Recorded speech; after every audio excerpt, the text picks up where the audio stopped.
mi baby dán mi wò lẹ́kàn parí pé mo rọ̀ kẹ́kọ̀ọ́ àwọn tó ń kó mi jẹ tí mo. ẹ jẹ́ kí n mọ̀ kí n káàbọ̀ sí orí ètò lénìí ìkòyí ẹ̀ṣọ́ lèmi jẹ́ ọmọ àdìílẹ̀ dógún kan bóró lójú ogun máa bèrè bọ́pọ̀ ńlá lọ́jà tékùtékù làáràdá tọmọtọmọ ńlá fẹ́bìnrin lé bàbá tó bí mi lọ́mọ ṣínà ayọ̀ òyìnlọ́lá ayé náà rèé lórí ètò lénìí mo wà pẹ̀lú ògbóǹtarìgì sọ̀rọ̀sọ̀rọ̀ tí a bá ń sọ pé pèdèpèdè pé oríṣiríṣi o ṣùgbọ́n àwọn pèdèpèdè kan wà tó jẹ́ pé tẹ́ ẹ bá ti ń gbọ́ pèdèpèdè rèé ẹ mọ̀ pé pèdèpèdè ni ní tòótọ́ à ń sọ̀rọ̀ nípa ta ni Ọ̀túnba Kọ́lá Olóòtú ọmọ Àdábánijà ẹ máa káàbọ̀ sórí ètò. Ṣínà mi ẹ kú lé o ẹ ǹlẹ́ o ẹ̀yin ọmọdé ń gbogbo o ẹ̀yin àgbààgbà ẹ ǹlẹ́ o mo kí yín tẹ̀sọ́ mo kí yín tológun ẹ ǹlẹ́ ẹ kéré ọjà délé o ilé kíkó ń tá gbé ìràwé ìdájọ́ ọlẹ̀ ó sùnkè ẹ kéré ọjà délé bẹ́ẹ̀ ṣe ń ṣèṣe rin ẹ̀ ní jẹ̀jẹ̀ lérí ẹni tẹ́ bá ní ẹ mọ́bọ̀lẹ̀ ẹ̀ ní délé bá o ẹ lọ ẹ bọ̀ wọ́n nígbà tẹ́ ń bọ̀ àdúrà tẹ́ ẹ gbà ní wípé ẹ ń lọ bòkun wá ẹ ń lọ bọ̀sà wá yóò rí bẹ́ẹ̀ o lójú aláwọ̀ eroko yóò rí bẹ́ẹ̀ lójú aláwọ̀ erodò yóò rí bẹ́ẹ̀ lójú ọmọdé ilé yóò rí bẹ́ẹ̀ lójú àgbààgbà yóò rí bẹ́ẹ̀ lójú oyún inú àtàṣe ẹ̀dẹ́ sínú mo kí ọ púpọ̀ Ọlọ́run mà ti gbalẹ̀ fún ọ. ẹ̀gbọ́n tí àwọn bàbá mọ̀nìmọ̀nì wí ni wọ́n ní ibi tá a bá wà wọ́n ní ibẹ̀ ní tiwa. ọgbọ́n o tún gbọ́ bí àwọn bàbá mi ṣe kòwé wọ́n ní ọ̀hún ilé ìhìn ilé òjò onírọ̀ kọ́kọ́ máa di ẹ ọ̀lẹ́nìkan láàyè ògbà ọ̀dọ́ ojúlé bàbá ẹni ìlú ìjà ẹni mo kí ọ̀pọ̀ púpọ̀ àfọmọnìyàn ṣe lẹ́bàá mi ọ̀pọ̀ àfọmọnìyàn ṣe. adúpẹ́ lọ́dọ̀ Amẹ́ríkà ọ̀pọ̀lọpọ̀ ń sọ àbí báwo ló ṣe rí mo rí i pé Ọ̀túnba Kọ́lá Olóòtú náà ti bó ṣe ń lọ. tí a bá ní àwò òkìtì eléyìí kì í ṣàkọta ọ̀bọ bẹ́ẹ̀ni ọjọ́ méjì jọ́ mẹ́ta tí mo ti ń wá sí Amẹ́ríkà ó kàn jẹ́ pé eléyìí ló mú ariwo lọ́wọ́ ni ariwo pọ̀ bẹ́ẹ̀. kódà mo ti wá Amẹ́ríkà oníjọ́ 5 rí tó jẹ́ pé 5 days péré ni mo lò. Bó ti wulẹ̀ orí lamẹ́ríkà wọn máa jẹ́ iyì rẹ̀ ò sì kúrò lára rẹ̀ sínú tá a bá mú góòlù tá a bá sọ ọ́ nù ná tí wọ́n fínámọ̀ tó bá jáde kí ló kọ rẹ̀ ọ́ máa jẹ́ góòlù ni tí a bá sọ góòlù nù gọ́tà tí wọ́n wá yọ jáde tí wọ́n fọ̀ kí ló kọ rẹ̀ ọ́ góòlù náà ni tí a bá ti ń pè góòlù ló máa jẹ́ owó Amẹ́ríkà ò lè kúrò lára rẹ̀ kọ́lọ̀ ń bá wa sọ orílẹ̀-èdè wa náà dà bẹ́ẹ̀ kọ́lọ̀ ń bá wa sọ dà bẹ́ẹ̀ tí ó bá jẹ́ bẹ́ẹ̀ kò yẹ kí ròyìn kẹ́ ẹ wà ń bí ìwọ tí gbogbo ayé ń gbádùn Nàìjíríà ìwọ tó jẹ́ pé òní òde ọ̀la pátí ọ̀la MC ká lọ ṣe dọkumẹ́ntì ká lọ ṣe gbogbo ẹ̀ ọmọrú àwọn èèyàn tí wọ́n ṣàfẹ́rí rẹ̀ tí wọ́n mí ìṣẹ̀ ní Nàìjíríà but notwithstanding iṣẹ́ ajé lọ́gbọ́n mọ lọ́sọ̀mọ́ òbí òkú ó sì kéré ọjà délé ó rí ṣe o ọgbọ́n babaláwo mi ṣe fẹnu rẹ pé fá ọlájẹ farabalára aládẹlẹ́ni ajé faraba ajérò dẹlẹ́ni ajé farabọ wàhàngún àga àmọ̀ta èdè gbogbo wọn ló dùn rè gbogbo ṣùgbọ́n lùmí fàyà tìmí ajé oníṣọ̀ọ̀bù òjé ẹran ọ̀gẹ̀dẹ̀ ní jẹ lálẹ́ ẹ̀fẹ̀ ajé ó wọlé rẹ̀ kò ní lè jáde mọ́ torí ẹran ọ̀gẹ̀dẹ̀ ní jẹ lálẹ́ ẹ̀fẹ̀ sínú ọ̀gbọ́n babaláwo mi ṣe ń sẹ́nu rẹ̀ pípa ó ní oyin sí oyin wọ̀ oyin sí gìrìgìrì kì í tán nílé aláròbó gbogbo bíkíbi tó o bá ń lọ ayé ò ní padà lẹ́yìn rẹ̀ ó jọ mí lójú pọ̀. ṣe rí mo tún dúpẹ́ níbi tíṣẹ́ wa ń lọ iṣẹ́ broadcasting lọ káàkiri àgbáńlá ayé ìdí tí mo fi ń dúpẹ́ ni wípé láyé ìjọ́un bí broadcaster kan bá fi fèé mọ́ ni ẹ̀rù ọmọ bàyàn láti gbé pé ọ̀tọ̀rú ti débẹ̀ ìjẹ́ wọn ò ti lẹ́kọ̀ọ́bù ní mọ́gùn báyìí ìjẹ́ wọn ò ti ṣùgbọ́n ń bọ̀ yá gbogbo rẹ̀ ń yàtọ̀ wọ́n yàtọ̀ láyé Gbẹ́ngà Adébóyè ni o bẹ̀rẹ̀ sí ní yàtọ̀. adúpẹ́ lọ́dọ̀ Ọlọ́run. gbogbo nǹkan yẹn wá ń sí ó ń yàtọ̀ orú bó ṣe gbà lálejò ń lù yìí yàtọ̀ fún pé èèyàn fi rójú èèyàn ká rini lókèèrè ká ṣàríyá ọmọ yìí ni ojú oúnjẹ lọ ẹ̀tọ́ bá dìkú kò tó ní àgbà wàhálà ìbówó bá ń bẹ́ńbẹ́ yóò filẹ̀ òfìlẹ̀ àtọ̀nà lẹ̀ ẹ̀ ń pè mí ń gbé mi ń ṣe gbá ń ṣàwò kò sí ní tá a fẹ́ lò jù yín lọ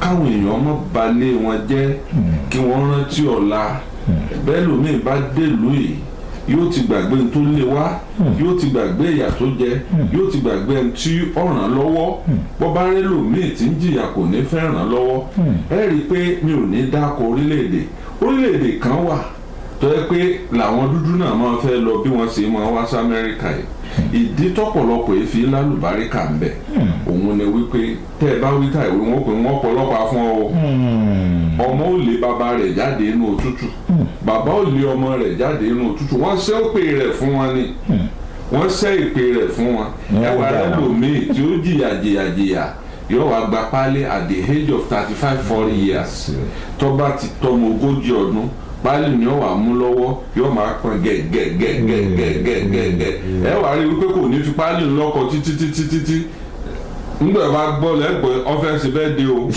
ọdún inú rẹ̀ ọmọ ọdún a ní hope sí wa nígbà báyà ni ó di 55 yóò di 60 yóò di 65 sọ́ọ̀fẹ́ mi àti pálí àgbẹ̀ mo lè fẹ́ yín ṣùgbọ́n àtijọ́ máa jáde náà ní pọ́blẹ́mù ẹgbẹ́ ráǹkì ti já ọlọ́mọ jà ráǹkì so kókó tó wà níbẹ̀ nìyẹn ẹ̀yin ṣe dáadáa báyìí mo sì tún fàṣìkò gba gbogbo àwọn tó bá wà lẹ́yìn òdì mò ń gbà wọ́n níyànjú kí wọ́n máa ṣe dáadáa ló pé kò sí ní tá a fẹ́ lò nù ẹnìkan ọ̀kan mi tèmi kóńkó jábele oníkálukú ṣe tiẹ̀ oníkálukú ìwọ àlejò Nàìjíríà ní ìsìn ní pé wọ́n wá gbé ọ láti airport bá ti fẹ́ lọ lóde ọmọ lòlọ náà òòrùn téèyàn máa ṣe fixed deposit ni o bẹ́ẹ̀ ni gbogbo kálukú ní ọgbà tiẹ̀ ń bọ̀ ìjọba pé ọlọ́mọdé àmú wa. àmín sẹ́rí eléyìí tí à ń ṣe lọ́wọ́lọ́wọ́ yìí orí Abntv tí Ọlọ́run fi tó fi kalẹ̀ sọ́dọ̀ tiwa láti lò lákọ̀ọ́kọ́.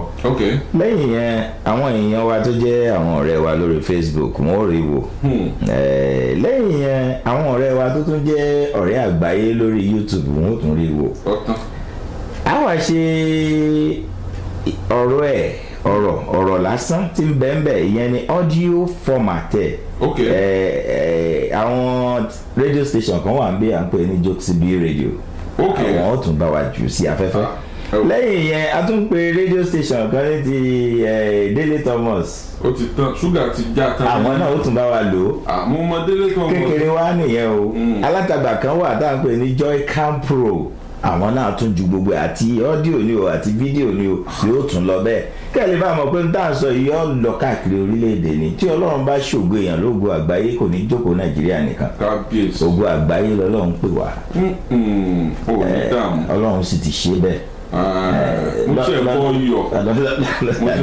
yọ mo dúpẹ́ ọgbọ́n orin tí sábà yẹn dákọ ni wọ́n lágbèrè tó gbé tó yẹ ẹ jẹ́ ká kí wọn kan ṣe òun èèyàn ló gbé tí ò lè gbé ọ sáré títí ó kú sórí eré alágbèrè tó bá gbé tó bá yẹ ẹ jẹ́ ká kí wọn kan ṣe òun ó gbìyànjú alágbà ní bò ń bá bọ́ọ̀lẹ̀ látòrí 3 story oníbẹ̀yìn ọ̀bá yìn ó yẹra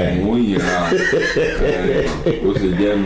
a ṣẹ̀ṣẹ̀ bẹ̀rẹ̀ ni à ń mú ẹyẹ bọ̀ lápò fún àǹfààní àwọn tí wọn ò mọ̀ pé Ọ̀túnba Kọ́lá Olóòtú ló wà lọ́dọ̀ mi ọmọ Àdábánijà ẹ bá ń kí wọn bí ẹ ṣe kí wọn ó lè mọ̀ pé bàbá níbẹ̀ lórí ètò ìgbésẹ̀. èmi Kọ́lá Olóòtú ọmọ Àdábánijà ọmọ ẹni ìjọba tí péré ẹ lọkùnrin ọmọ ṣáṣá lójú ọmọ wa mú mi èyí tí mo fi mẹyẹ wá lò lóhùn pẹ̀tù ọmọ gbóhùn ṣáṣára olúbi ẹ̀ làmúkò wọn ò gbọ́dọ̀ jẹ ẹ̀gá ọmọ olóòrò wọn fohùn odó fódó òró wọn fohùn odò fódò òró gangan wọn fódò lóhùn pé tún yé mẹtún lé wa nílé bàbá mi nu tá a bá tún délé ìyá mi Ìjẹ̀ṣà òṣèré ńlẹ̀ obì ṣé wọ́lá ọmọ agbódókòrò ń mọye dẹ̀ẹ̀dẹ̀ẹ̀dẹ̀ lóbì ìbánirọ̀ ń Jẹ̀ṣà ìyá mi ti Jẹ̀ṣà dé ẹwà pópó obì òkun mi ọmọ aródó dẹkùn yẹn jẹ òkè kékeré aṣọ wọn lóde ìgbàjọ ẹlẹ́kọ̀dọ̀ tiẹ̀ mi aṣọ Ìjẹ̀ṣà èyí tó bá dá ọlọ́jà ni ẹ rà fún wa bẹ́ẹ̀ bá rà fún un tán máa rà fáyà mi kájọ fijó ṣẹṣẹ dúgbàgbà olóye ẹnìkan ìjó lóye ó dùn rán Ìjẹ̀ṣà ẹnìkan ìjó lóye ó dùn rán Èkìtì pẹ́tẹ́ ẹ dákun jọ ẹ mọ̀jó lóye dùn ìyàwó mi ẹ mọ̀jó lóye dùn ìyá mi ọmọ ọlọ́wọ́ apẹ ọmọ alákòókò pòròpò tí wọ́n fi jọba ń dàjí ẹrú rà mí ọmọ ara lọ́sìn ọmọ adúnijọjọ bí abájọ ń bá ní wọn kì í Ìjẹ̀ṣà ó lè sanwó ẹ̀. wọn ò lè san wọ́n purọ́. ẹ jẹ́ ká wo ìgbé ayé Kọ́lá Olóòtú ọmọ Àdàbánijà láti ìbẹ̀rẹ̀ pẹ̀pẹ̀ níwọ̀nba kó má dàbí parí nǹkan fọwọ́ tọ́ náà nítorí ń tá a tọ́ lórí ètò yìí ọ̀pọ̀ lónìí náà lágbára Ọlọ́run á wo ìbáṣepọ̀ wa sọ̀rọ̀sọ̀rọ̀ àti kí ni à ń dálẹ̀ lórílẹ̀‐èdè á wò báwo ni èèyàn ṣe ń ṣe sọ̀rọ̀sọ̀rọ̀ kí làwọn nǹkan téèyàn máa ń ṣe tó fi ń di sọ̀rọ̀sọ̀rọ̀ lẹ́yìn yẹn á tún wá wo kí ni ìbáṣepọ̀ wa pẹ̀lú àwọn aráàlú àti àwọn tí wọ́n pera wọn ní olóṣèlú tí n bá ní tán pera wọn lólóṣèlú ni pé a kì í sòórí sọ̀rọ̀tọ̀rọ̀ tí fọwọ́ gbáyà pé pátì báyìí lè ní ṣe pátì báyìí lè yí ṣe ṣùgbọ́n nígbà tó bá yá ń gbà míì ó ti ń ṣẹlẹ̀ àwọn míì ti ń pé pátì tèmi ń ṣeré tí mò ń ṣeré ṣùgbọ́n tó bá jẹ́ pé ògbóǹtarìgì sọ̀rọ̀sọ̀rọ̀ tó lọ́n ń pè lóòótọ́ ni kì í fi ibì kan. bẹ́ẹ̀ ṣùgbọ́n ṣé ń bẹ̀rẹ̀ láti ibi tó mú un déhùn gbogbo iṣẹ́ ló lè wọ tiẹ̀. bẹ́ẹ̀ni. èèwọ̀ dókítà ni kò gbọ́dọ̀ sọ pé àìsàn báyìí ní í ṣe lágbájá ẹni tí mò ń tọ́jú yìí o kò gbọ́dọ̀ bẹ́nikẹ́ni sọ kódà bó kúlẹ̀ tí kò bá sọ fún wọn pé ẹ sọ fẹ́ bí mi nǹkan báyìí lọ́pàá mi ò wọn ò gbọ́dọ̀ sọ. bẹ́ẹ̀ni. gbogbo iṣẹ́ ló lè wọ tiẹ̀ lọ́ọ̀yà agbẹjọ́rò ò gbọ́dọ̀ tú àṣírí òǹbàrà rẹ̀. bẹ́ẹ̀ni. kódà kó jẹ́wọ́ fún un pé òun ló ń pa lágbájá o òun ló ń lọ sí báyìí o. ó máa protect ẹ̀ náà ni. gbogbo iṣẹ́ ló lè wọ tiẹ̀. àwọn agbófinró wọn ló lè wọ tiwọn. sọ̀rọ̀sọ̀rọ̀ lè wọ tiẹ̀. tí wọ́n bá pé sọ̀rọ̀sọ̀rọ̀ lè wọ tiẹ̀ lára ọ̀rọ̀ sọ̀rọ̀sọ̀rọ̀ lára ìwọ sọ̀rọ̀sọ̀rọ̀ ni pé kò gbọ́dọ̀ fi síbì kan. ẹlẹ́ẹ̀kejì tó dàbí rẹ̀ ìwọ sọ̀rọ̀sọ̀rọ̀ tó jẹmọ́ bí oníròyìn òun ni wípé kò gbọ́dọ̀ fi ìdí àṣírí rẹ̀ hàn ẹnikẹ́ni kódà kí wọ́n gbọ́ bẹ̀lẹ̀ lọ́rùn pé níta ló sọ̀rọ̀ ẹ̀ fún ọ níbo ló ti gbọ́ kò gbọ́dọ̀ sọ fẹ́ nìkan ìyẹn náà ń pè ní the source. ṣe ìyẹn dúró bẹ́ẹ̀ so àwọn èèyàn àìmọ̀ èèwọ̀ níbayé jẹ́ wọn ò ka èèwọ̀ kún mọ́ ẹ rí bí nǹkan ogun bá jẹ lọ ọgbọ̀n jẹ bọ̀ láyé ìgbà kan Gbẹ́ngà Adébóyè tó bá ṣe rẹ́kọ̀dù yóò sọ̀rọ̀ nípa àwọn olóṣèlú báyìí o tó bá sọ̀rọ̀ nípa olóṣèlú kan tí ò dá nínú dìsẹ́mù ẹgbẹ́ yóò tún sọ ti dìsẹ́mù ẹgbẹ́ yẹn lára ẹgbẹ́ wọn míì tó tún ṣe tó tún dáa àwa ọmọ ẹgbẹ́ òṣèlú kan pé ẹgbẹ́ ti ń ṣe nìyẹn pàtó bí nǹkan bá lọ bẹ́ẹ̀ ó máa ń jẹ́ kí iṣẹ́ èèyàn balance kò ní jẹ́ kí àwọn èèyàn fojú sí èèyàn lára ṣùgbọ́n ayé ti dayé ibi ayé bá tẹ̀ sí. ni màá tẹ̀ sí. tọ́ba sọ fún ọ pẹ́pẹ́ báyìí ló ń ṣe àní fún ọ lówó o. wọ́n ní tẹ̀ẹ́bí ayé tẹ̀ o ó ní ìhó o wọ́n ní kábíyèsí ọba mọ̀ ti gbàyàwó rẹ̀ ó ní ọba gbàyàwó òun ìyàwó kan ló sì ní ó ń tokó bọ̀ ni o ó ní kábíyèsí ọba ti gbàyàwó rẹ̀ ó ní ọba ló nílẹ̀ ló lóko kódà àwọn tóun ń sọ̀rọ̀ ìgànbọ́ bàbá gbẹ́sẹ̀ léwu wọn láwọn ń ṣeré ni o ọba kí lọba fìyàwó rẹ̀ ṣe ó lóun náà wo bí tẹ́ láǹdì ọ̀rọ̀ sí ni ọba wa tó bẹ́ẹ̀ tóun ò ní ju ìyàwó kan lọ ọba tó níyàwó 15 wàhálà dé o. ìbámọ̀ kó ń gbà sí ìyàwó gbà. ibi ayé ń tẹ̀sí ló ń tẹ̀sí. gbogbo bí ayé bá ti tẹ̀sí náà ni máa dọ́gbọ́n prógámù ọ̀dà so irú àwọn èèyàn bẹ́ẹ̀ wọ́n ì níyì láwùjọ wọ́n ì dáa. mo júbà àwọn sọ̀rọ̀sọ̀rọ̀ kan mo júbà láyé mo júbà lọ́run ọ̀gangan ọ̀nà lálákè sọ ibi àjànàkú bá jẹ tí òyò ìgbẹ́ lójú bẹ̀rẹ̀ sí. àwọn sọ̀rọ̀ kan ti wà wọ́n ti lọ tí wọ́n ti sọ̀rọ̀ dáadáa lára wọn ni Gbẹ́ngà Adébóyè lára wọn ni Kọ́lá Ọláwuyì ọ̀gágun òrírí ayé lára wọn ni Tọ́ba Ọ̀pálẹ̀yẹ ọ̀pá kòròkò tí yẹ bá wọ́n láyà wọ́n sì lè sọ̀rọ̀ wọ́n sì rọ́rọ̀ ọ̀hún sọ ṣùgbọ́n àmọ́ bó ṣe jẹ́ wọ́n ní star ṣùgbọ́n àjẹ́ wọn rìn mí lò ó ẹ̀ńtọ́ dàgbà jù nù wọn bóyá ló wà 50 ọdún tó fi kú so gbogbo wọn sì lọ bẹ́ẹ̀ wọn kú bẹ́ẹ̀ bóyá tí wọ́n ń dá ọ̀pọ̀lọpọ̀ láyà nù pé májèmí náà láyà bíi kíní wọ́n mọ̀ pa mí o májèmí náà ṣe báyìí kí wọ́n mọ̀ ṣe báyìí kò sì yẹ kó rí bẹ́ẹ̀. oníròyìn tí a bá bá funfun lọ́wọ́ rẹ̀ ká pè ní funfun tá a bá bá dúdú ká pè ní dúdú bó ṣe jẹ́ nu. ó dẹ̀ fún àǹfààní àwọn èèyàn ní orílẹ̀-èdè Amẹ́ríkà ní London ní China Cairo Egypt Canada bí gbogbo ibi tí wọ́n ti ń wò wá lọ́wọ́lọ́wọ́ báyìí ta ni Kọ́lá Olóòtú. well Kọ́lá Olóòtú jẹ́ sọ̀rọ̀sọ̀rọ̀ tá a bí ní nǹkan bíi ó lé díẹ̀ láàdọ́ta ọdún sẹ́yìn a bí mi sídìílé bàbá mi tí wọ́n ń pè ní Adédòkun Àdábánijà ńbàdàn ìyá mi jẹ́ ọmọ bíbí Ìjẹ̀ṣà Òṣèré ńlẹ̀ Òbí ìran wọn ló wá láti Ìjẹ̀ṣà o ṣùgbọ́n ìyá mi gan bóyá ló mọ bí ilé ṣàwà torí àti rántí nígbà tèmi ń dàgbà ni mò ń béèrè pé ibo lẹ ti wá mo wá wádìí mo rí i pé wọ́n wá ládùúgbò kan tí wọ́n ń pè ní Omi-Ẹrú níléṣà. mo kàwé alákọ̀ọ́bẹ̀rẹ̀ ní St. Paul Primary School ní Yemẹtu Ìbàdàn mo jáde mo lọ sí Holy Trinity Grammar School nílùú Ìbàdàn náà mo parí ń bẹ̀ mo ṣe kọ́ọ̀sì kan Yorùbá just a year course bí certificate course là ń pè nífẹ̀ẹ́ bá a ṣètò mára wọn nu tó dòun iṣẹ́ sọ̀rọ̀sọ̀rọ̀ yìí gan ní ìkọ́ ìgbà tí mo kọ́kọ́ bẹ̀rẹ̀ tíátà ni mò ń ṣe wọ́n máa ń tẹ̀ láwọn onítíátà káàkiri mo bá wọn Dúró Ládépọ̀ ṣe mo bá wọn Ọlọ́fààná ṣe ọ̀pọ̀lọpọ̀ àwọn onítíátà ni mo tẹ̀lé Gàmbàrí jẹ́ díẹ̀ lóbì kéyìn ó tó pọ́n ọ̀hún pé mi náà ṣe fíìmù òrìṣà mo ṣe fíìmù tó tó bíi 6 èmi mo ṣe Dánfó Driver Olóńgbò Dúdú Ẹyẹ Abàmì Ọmọ Ẹlẹ́pà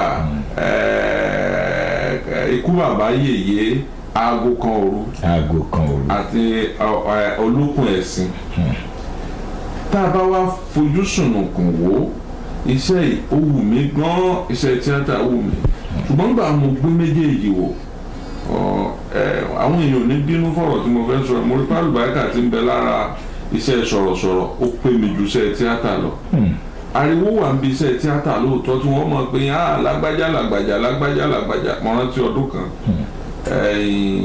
tí wọ́n ń ṣeré ṣé àrélù ní abẹ́rẹ́ wo náà ń ṣe lọ́wọ́ eré àwọn Abidjan Abidjan ti wúrí rẹ o ọba wa bàdàn Abidjan ni ò ní mọ́tò yìí kò ní mọ́tò kò ní nǹkan kan mọ́tò sájàálẹ̀ òun ò sì tí ì mọ bí star rẹ̀ ṣe tó ń gbà náà so lọ́ba múra ó sì wá múra ó mú pàpà tí máa lò ní Abidjan lọ́wọ́ ó ṣẹ̀ṣẹ̀ sí irun tí máa dárí o continuity rẹ̀ ọba sọ̀kalẹ̀ máa ní sọ̀gbọ́ nígbà tí wọ́n bò lóje lọ́jà òjé ojú mi wá pa kànákànná Abidjan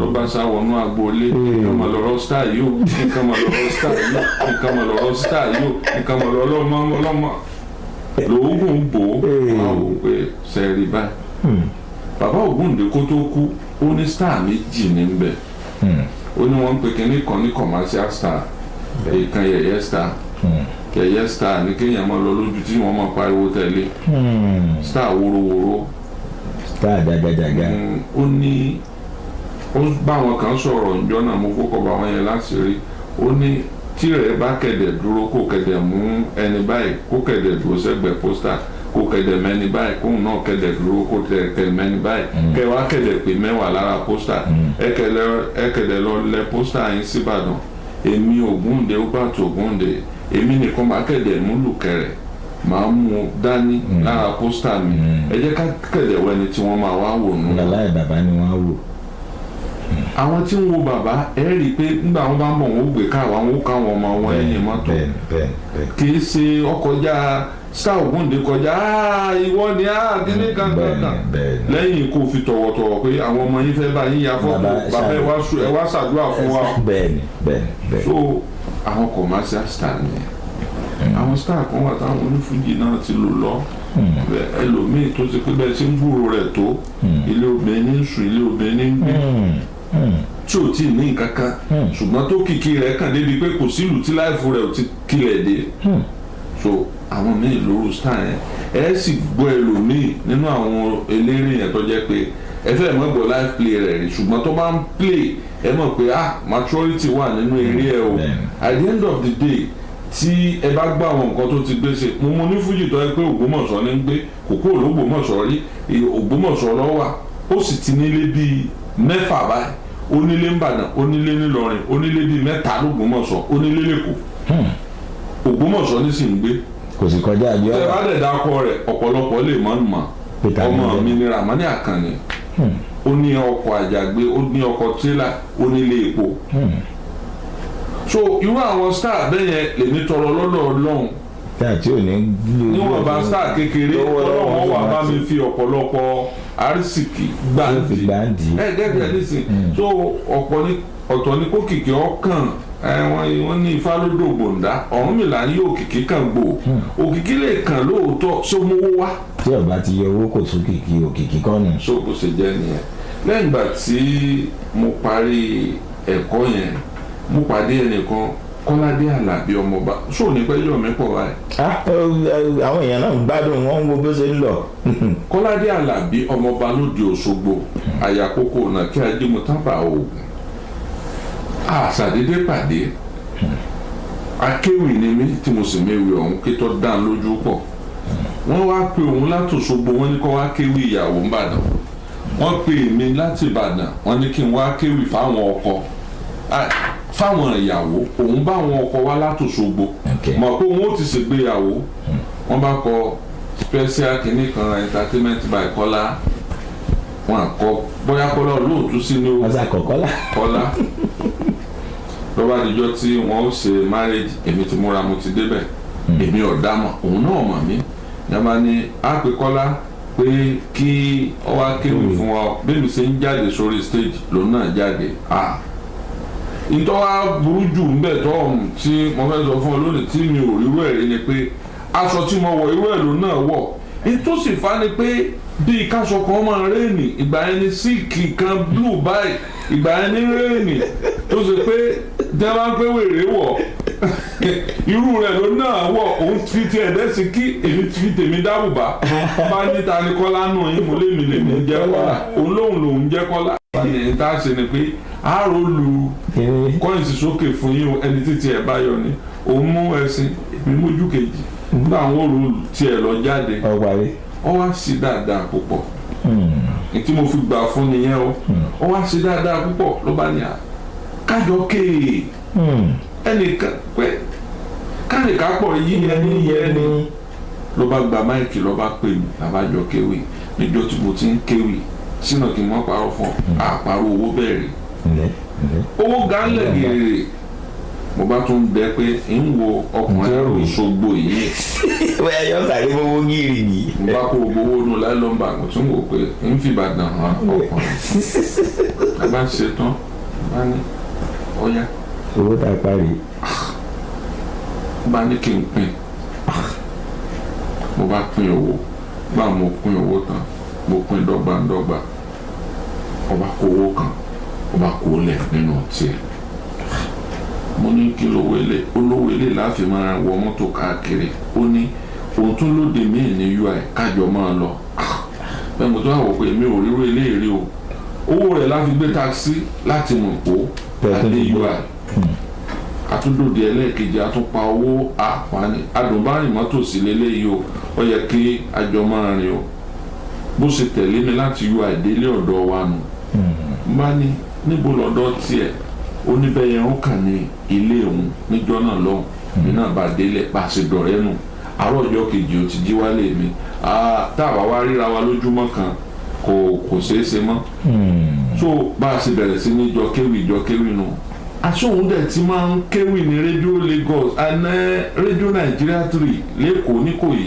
wọ́n á sọ fún mi pé a lè máa ṣe kínní lórí rédíò mu ni ìwé mélòó la kàtà ọmọ tẹ́lẹ̀ ọmọ dára rẹ láàmú sọ kẹ́kọ̀ọ́ rẹ ní lọ́wọ́ ni a lè ṣe é ọwọ́ mú mi lọ sí ilé ìwé kan wà ní ìyànà bòde wá sinmi grammar school ni bóyá bá sọ̀rọ̀ high school ibẹ̀ láti ṣe rí aṣáfọ̀jọ́ méjì àwa lọ ṣe demo lọ́dọ̀ Yomi Davis nígbà tá a rìkọ́ lọ́dọ̀ ẹ̀ ó dáa gan-an abámọ́lọ́sọ́wá ẹ̀ o wọn gbọ́ lẹ́ẹ̀mejì wọn fi pàṣẹ báyà lọ bẹ̀rẹ̀ programu ọ̀rọ̀ lọ́n báyìí àwa tó ṣe pé èmi mọ̀ máa gbé garawa nílé mi tí wọ́n lọ pọn mi nífònà títì èmi ò tí mọ̀ pé etí a máa ṣe ń gbé promo yẹn mo ṣe programu kẹ́ni gbòdì programu kejì èmi bá tún gbé garawa bí mo ṣe máa lọ pọn mi èèyàn bíi mẹ́rin lọ́gbà lọ́wọ́ mi pé ẹ mọ̀ pé star ni yín ẹ mọ̀ pé star ni yín ẹ wà lọ pọn mi kíní kankan títí tí mo fi kúrò ládùúgbò Yemẹtu báràkì lọ́dún náà n fi ọwọ́ ara mi pọn mi mọ́ ó di kí wọ́n mọ̀ pọn mi fún mi kí n tó jí láàárọ̀ omi ó ti wà nù báwo máa ní wọ Ọlọ́run ṣé bẹ́ẹ̀ yẹn ṣe di star náà omi náà ṣe di local star nù. ànígbà tó ń mú wọn tán wọn tó ń ní kí n máa dá sọ̀rọ̀ landlord association. yàrá kan mò ń lò wọn ni ẹ̀yin tẹ́ ẹ súnmọ́ ìjọba báyìí ẹ̀yin lẹ́yìn tó máa ń wà lójú ẹ̀ màmá wọn à ń wù wọ́n pé ta ló súnmọ́ ìjọba freelancer. kò lè yá wọn èyí tí a rí lọ sọ. ọ̀n lọ bẹ́ẹ̀ bí gbogbo nǹkan ṣe bẹ̀rẹ̀ sí ní dá nìyẹn títí àtijọ́ ṣe program kọ́lá títí àtijọ́ ṣe program lóńdó àti dá program ṣe ṣùgbọ́n tó dùn bẹ́ẹ̀ náà là ń wí yẹn o torí bójú ọba rí ń bí okùn ojú ò lè rí ń bí idẹ sínú ojú mi rí púpọ̀. ọ̀rẹ́ ẹ jẹ́ ká gé kúrú díẹ̀díẹ̀ ká lè rí ibòmíì tó ń fi ọwọ́ bà nínú àwọn ohun tó ń ṣẹlẹ̀ nígbà tí ẹ ti bẹ̀rẹ̀ sọ̀rọ̀sọ̀rọ̀ ẹni ojú yín orí gan ẹni ojú mi rówó ọ̀rọ̀ mọ́ ẹni tójú ọba sì rí bí òkun kò lè rí bí idẹ ń sọ tó gbòwe wá fún. jẹ́ ọjọ́ kan wà tí nǹkan àgbàyanu kan ṣẹlẹ̀ tẹ́fẹ́ lè sọ pé òun ò tiẹ̀ ṣe sọ̀rọ̀sọ̀rọ̀ mọ́ láyé mi. òwe náà ni mo pa fún ọ mo máa ń lọ ṣe ìyọjúràn nígbà tí à ń kéwì yẹn kì í ṣe gbogbo ìgbà là á máa rí yẹn pè wá ọjọ́ tá a bá ti rẹ́ni pè wá yẹn a máa ń ṣe ìyọjúràn á lọ kéwì ní patí tí wọn ò pè wá sí ṣùgbọ́n nígbà tá a ti ń sọ̀rọ̀ lórí rédíò àti di star níbàdàn ojú wa ń ká wa mọ́ pé tí a máa ń bi wá pé níbo lẹ ti wá ta ló pè yín gẹ́gẹ́ bí ẹ ti ń sọ̀rọ̀ lórí rédíò pé ó wà insultive àpò òkè tálẹ̀ǹtì yìí ọgbọ́n wò la lè ta sí a máa lọ Jẹ̀bú ni àbáwọkọ̀ àbá ń lọ Jẹ̀bú Òde níjọ́ yẹn mi ò tiẹ̀ mọ̀ tó ṣẹlẹ̀ Kọ́ládé ọ̀rá ààyè èmi nìkan mo ságbéra ń bá lọ sí Jẹ̀bú mo ti da gbádà bolẹ̀ mo sì ní pọ́ọ̀sì kan tí mo máa gbé sí abíyá n bá gbé kábíyá bá gbé pọ́ọ̀sì kábíyá bilẹ̀bilẹ̀bilẹ̀ tá a bá ti dé ibi patí báyìí tá a bá ti dé pàápàá jùlọ marriage reception la máa ń sọ kódà béèyàn ọba rówó gba spíkà àmọ́ sọ fún pa àmọ́ ibi tí wọ́n ti rẹ́ǹtì ẹ̀ tẹ́lẹ̀ lọ fún wọn lówó létà o kìí ṣe torí olóde o ṣùgbọ́n káwa ó lè bá a rí nǹkan sọ̀rọ̀ ká lè pa owó ń bẹ̀. torí tí ò bá sí jẹ́ ó pariwo wọn ní mọ̀ pé léwì kéwì. lédè kòkòrò ọjọ́ àsọnù gágá lára yá ni wọ́n bá dé ìta àwọn ọmọ tájọ́ máa kéwì jẹ́ tí n bá ti kéwì tán bá ń palẹ̀ owó mọ̀ ń tẹkọ̀ létí ń yà dànù kúrò ń bẹ̀ ni àti wọ́n ti ń sọ mi pé àwọn ó ṣe fún bàbá ẹ̀ mo bá débẹ̀ níjọ́ náà ìyàwó sọ́jà ní sí ìgbéyàwó tèrò pọ̀ bí omi ọkàn mi ti balẹ̀ bí n bá jẹ́yàn lówó owó ti di sísan táwọn ìpẹ́ wọn ti kú ní church wọn lọ rẹ́jísì wọn lọ gbogbo ẹ̀ sọ́jà ló wámúwámú ó fẹ́ mọ́ sí èèyàn láti òsì ń bẹ̀ àṣìbá ṣe débẹ̀ bẹ́ẹ̀mi ṣe débẹ̀ mo ṣe gbé pọ́ọ̀sì mo ṣe lọ báwọn èèyàn kan wọ́n fún wa lórí kì í nǹkan kan ìgbà wo mo gba prógráàmù àṣé ọ̀kan lára àwọn ọmọ yẹn ti kú báyìí kọ́lọ́mbà foríjì toró padà wá bẹ̀ mí wá bẹ̀bẹ̀ lọ́dọ̀ mi aṣọ ti lọ sọ fún àwọn oní òde pé ọkùnrin tẹ̀ ń wò tó gbé pọ́ọ̀sì dání ó lè ní o kọ́kọ́rọ́ mọ́tò àti ìbọn níbẹ̀ nù pọ́ọ̀sì ẹ̀yẹn o yóò mọ̀ gbé mọ́tò yóò jí mọ́tò yín gbé ni o tó bá sì ti gbé mọ́tò yín ìbọn wà lọ́wọ́ rẹ̀ tó bá fẹ́ ṣàkárà rẹ̀ yóò yìnbọn mọ́ ni o pé àwọn ti mọ̀ dáadáa làwọn sọ́jà bá ní ó sì rìn ni ní irú bíi ajá wọlé tẹkùn yóò fẹ́ jẹ̀rẹ̀ ọkọ ìyàwó wọn sọ fún ọ̀gá sọ́jà Jésù tó jẹ́ pé ikú fílẹ́ǹtì kókó mẹ́kọ̀ọ́ lọ di gọ́fúnà ìlú kan nígbà náà lọ́ bá ṣẹ́jú sí àwọn ìdílé rẹ̀ ọlọ́kùnrin tó wà ń ta yẹn ó ní òun ọ̀fẹ́ rí ní sàkání wọn kí wọ́n kọ́kọ́ gbé lọ kí wọ́n lọ fún punishment. Jésù wọ́n ń pe họ́ọ̀lù yẹn ní Adéọlá Odùtọ́lá níjẹ̀bú Òde wọ́n bá gbé mi lọ primary school kan tó wà lẹ́gbẹ̀ẹ́ ní abá ní ọ̀yá kí ni bẹ́ẹ̀ nù pọ́ọ̀sì nígbà wọn ó tu wò wọ́n bá wèé wì ń bẹ̀ kọ́kọ́rọ́ ìwòlélẹ̀ kọ́kọ́rọ́ yàrá mi ni n ò rí kọ́kọ́rọ́ mọ́tò kankan bẹ̀ wọ́n bá bẹ̀rẹ̀ sí ní yẹ gbogbo àpò mi wọ́n bá ní bá gbádálẹ̀ tí n bọ́ fìlà lẹ̀ lílù òtò wíwọ́ kòbókò fara ta ló ní ọwá kílẹ̀ wá sí mo wá kéwì ní ta ló pè ọ́ tọ́ka sẹ́nìkan ìrẹ́ nìkan kan tọ́ka sí. nínú àwọn tí wàá ń nà mí yẹn wá ní bolo tiwa mo ní Ìbàdàn ni ó ládùúgbò wo ń Ìbàdàn mo dákọ̀ àdúgbò wa ó láti Ìbàdàn ló ti wá jìyà ń bì àṣé wọ́n gbọ́ Yorùbá àṣọ Yorùbá ni ó ní ta ni mo mọ̀ ń Ìbàdàn ó ní àdúgbò bo mo mọ̀ ń Ìbàdàn mo ní kò síbi tí mi mọ̀ ó ní ṣé mo mọ̀ Jàgbó mo nílé àwọn Àmùdá Òjèrè tí ń kọrin pẹ́rẹ́sẹ́kẹ́ ó ní Àmùdá Òjèrè nídìí rédíò mo ní bẹ́ẹ̀ ni ó ní lẹ́yìn ìkùlé àwọn nu wọn ní ọmọ bàbá òun làmùdá Òjèrè ó ní fámìlì wọn ó ṣùgbọ́jú òkè bá ó sì fẹ́ máa ké òdìdí sọ́jà ló bá ní kí n wẹ̀ wù mí ó ṣẹ̀ṣẹ̀ wà lọ bọ́kọ ìyàwó wá sọ fọ́kọ ìyàwó ó lẹ́ni yìí èso lè ó wá wà tí ó jẹ́ wá ní kankan ìyẹn wá sí báyìí ó wá fi owó lu eyín kékeré pé òun ò mọ wá ní kí wọ́n gbọ́ kí ló wá ṣe ọmọ òun ò tó mu lọ́jọ́ orí jọ náà kí ló fẹ́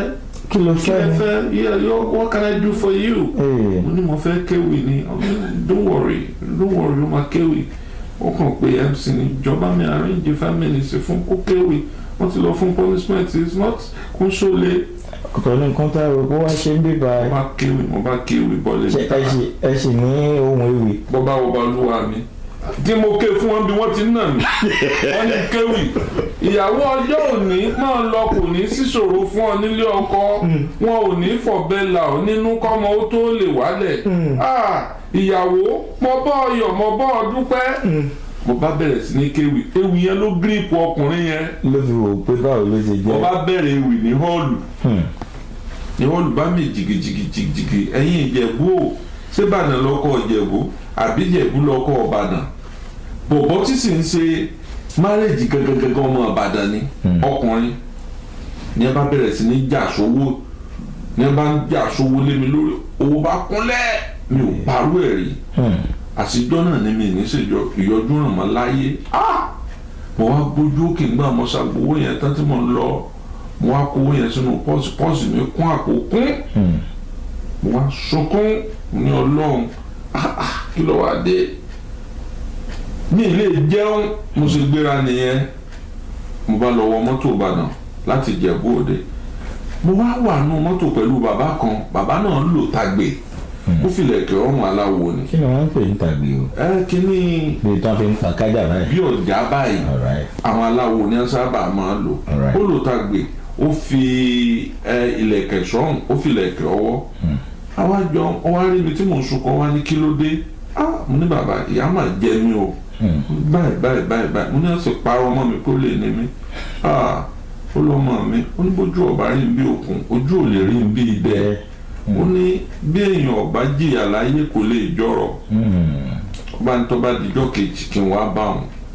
Nígbà tí mo bá lọ rí níjọ́ kejì ó wá síbàdàn bá lọ sọ́dọ̀ ẹ̀ lọ́ba ní in tó ṣẹlẹ̀ sí mi yẹn ó ní tí ò bá ṣẹlẹ̀ sí mi lè jẹ́ èèyàn láyé. Ìtọ́pọ̀ ń bẹ̀ ojú ọ̀bá rí bí okùn ojú ò lè rí bí bẹ adíá fún ayérí yìí náà tàgùtàn sọ̀rọ̀. Ayérí yìí náà ní ó jẹ gbèsè lọ́nà 6 ó wá fẹ́ lọ san gbèsè wọ́n ní kọ́lọ́rì yìí jẹ gbèsè ọ̀nà 7 kó lè bá rí gbèsè ọ̀nà 6 san. Ọlọ́run tún yáwó ọ̀nà 7 nígbà ó yáwó ọ̀nà 7 ọlọ́run kó fáwọn babaláwo àwọn babaláwo wọn wá ṣèrúbọ fá sí àgùntàn wọ́n ní kó máa mú lóko ó mú àgùntàn lọ sóko níbi tí ti ń soko olówó pé sóhun àbọnu inú gbèsè lòun ọmọ kú sí gbèsè kíníkejì títí dékeje bóòlù wọn ṣe bọ́nú gbèsè níjọ́ kan làgùntàn rẹ̀ bá ní ayérí iná o ayérí iná o ó wọlé ẹ oníkan àtẹ àgùntàn ló sì wà nù gbó ní àgùntàn ń sọ̀rọ̀ ó ní bẹ́ẹ̀ ni ó tún mú roko lọ pé bóyá tí òun lọ gbọ́gbọ̀ púpọ̀ ọwọ́ ń dọ́gbọ́n yọjú àgùntàn tún yá nu ayérí iná ńlẹ́ o ayérí iná ńlẹ́ o tó bá tú àgùntàn etí òun nìkan kí ọ gbọ́ eléyìí ó bá lọ bá olówó rẹ̀ olówó òun àgùntàn ń sọ̀rọ̀ ìyún oníláago 12 lójú okó olóko tó yẹ kó orúkọ dago 6 ṣé o ti fẹ́ mọ̀ ṣèkẹ́wọ́ ó ti dá ńgbà náà mágùntàn rẹ̀ nsọ ńlé ọba tọ́ba bá ti sọ wípé àgùntàn rẹ̀ ọ sọ̀rọ̀ lóòótọ́ ó ti dá ó ti soríire nu ìdáwó ìpọ́ ẹ́ bí kí wọ́n mú yàn lọ aṣọ̀rọ̀ òkè kìnní kan ṣẹlẹ̀ wọ́n wá sẹ́ẹ̀tì kámẹ́rà nẹ́tíwọ̀kù àti sáà tẹlifíṣàn síwájú rẹ̀ pé ètò ọlọ́sẹ̀lẹ̀ gbogbo ayé fẹ́ gbọ́ èrò ti pọ̀ bìbà bá ní ọ̀yá bágùtàn rẹ̀ sọ̀rọ̀ bí ṣe ń sọ̀rọ̀ lọ́ba gbá àgùtàn mi sọ̀rọ̀ lọ́ba ní wọ́n ní kú pọ̀ lónìí àgùtàn tó ní sọ̀rọ̀ ni ó ń dì sí fòdìdí ọba àti gbogbo olù àgùtàn ń sọ̀rọ̀ adákùn sọ̀rọ̀ ilé ọba ló wà ọba ní bóńbá ni wọ́n bẹ́ ọ lórí òní mọ ikú tó wọ́n fi pa ó ní kú díẹ̀díẹ̀ ni wọ́n wá digi lókun igi ẹ̀ wọ́n á ga dókè wọ́n wá ní wọ́n gbé sórí igi yẹn kí wọ́n wá dáná sí igi láti lẹ̀ kọ́ra ara máa jó díẹ̀ tí ara ó fi níkú títí tí ó fi jábọ́ sínú náà iná ti bẹ̀rẹ̀ sí ní jò balabalabala tí èéfín náà fi fi títí ń gbé ẹjọ́ ẹ dákun wọ́n dè lókun lọ́wọ́ wọ́n dè lókun lẹ́sẹ̀ ẹ dákun ẹjọ́ ẹ dákun ntaari pé làgùntàn bá ní ẹ mọ́ pa ayérí iná sì ti fẹ́ jó lókè àgùntàn ní ẹ mọ́ pa ayérí iná òkìkí kan ò dé gbàlejò wọ́n bá ní wọ́n tú ayérí iná lẹ̀ àgùntàn rẹ̀ ti sọ̀rọ̀ àgùntàn sọ̀rọ̀ wọ́n bá tù ú lẹ̀ ọba bá ní olóòótọ́ ni ọ́ fọ́ọ̀rọ̀ tó sọ yìí òun dálé àtọ̀nà méjì òun kò fún ọ ìwọ ayérí iná àgùntàn rẹ̀ wà ní mú lọ o pálásì òun ni ọmọ wà ibi tí sùúrù ti kọ́kọ́ bẹ̀rẹ̀ ni ọ wà ní odòfá pálásì òun ni àgùntàn èrè ọmọ wà ẹni tí ń lọ ọjà tí ń lọ lóró tí wọ́n bá ti ń dé wọ́n mọ̀ wá fowó wò ó pé wọ́n fẹ́ rí àgùntàn ayérí iná kí wọ́n mọ̀ fi kọ́bọ̀kọ́bọ̀ wò. owó dé ló bá di pé ibẹ̀ ni ó ti máa gba royalty ó ní ṣiṣẹ́ mọ́ tó fi kú gbogbo owó tí wọ́n bá ti gbà lórí àgùntàn yìí wọ́n mọ̀ dáadájì rẹ̀ fún ìwọ náà mọ̀ gbàdájì wọ́n ṣàṣàn gbogbo gbèsè lọ́ba dọlọ́lá ó wá bí àgùntàn níjọ́ kan nígbọ̀ lẹ́yìn ọdún kan àgùntàn mi èyí ṣe tó sọ̀rọ̀ níjọ́ tí wọ́n fẹ́ dì mí tí wọ́n fẹ́ gbé mi sórí igi ó ní ayé rí iná bójú ọba rí bí okùn ojú ò lè rí bí idẹ bí wọn ọba dì ọ lọ́wọ́ kí wọn ó dì ọ lẹ́sẹ̀ ó lè jáyé tó ń jẹ báyìí ṣé bí wọn lọ gẹṣin wá báwọn yìí bí wọn ọba jẹ́ kí wọn ó dì ọ lọ́wọ́ kí wọn ó dì ọ lẹ́sẹ̀ kó o jìyà díẹ̀ ó ní mọ yí ọ̀rọ̀ tí kábíyèsí dá ọ musa ti jẹ nù lẹ́gbọ̀n ọdẹ́yìn ọdún 10 ọdún 11 ọlọ́run wá dé ní họ́ọ̀lù tí wọ́n ti nà mí yẹn gangan wọ́n ń pè ní adéọlá ọdùtọ́lá ẹnìkan fẹ́ ṣe bẹ́ẹ̀ dé ńbẹ̀ mo ti wà ókè gan ọ́fíìsì mi wà ń kókó house lájà kẹtàǹgbà náà mo wà ńbẹ̀ ní a bá dé ẹnìkan fẹ́ ṣe bẹ́ẹ̀ dé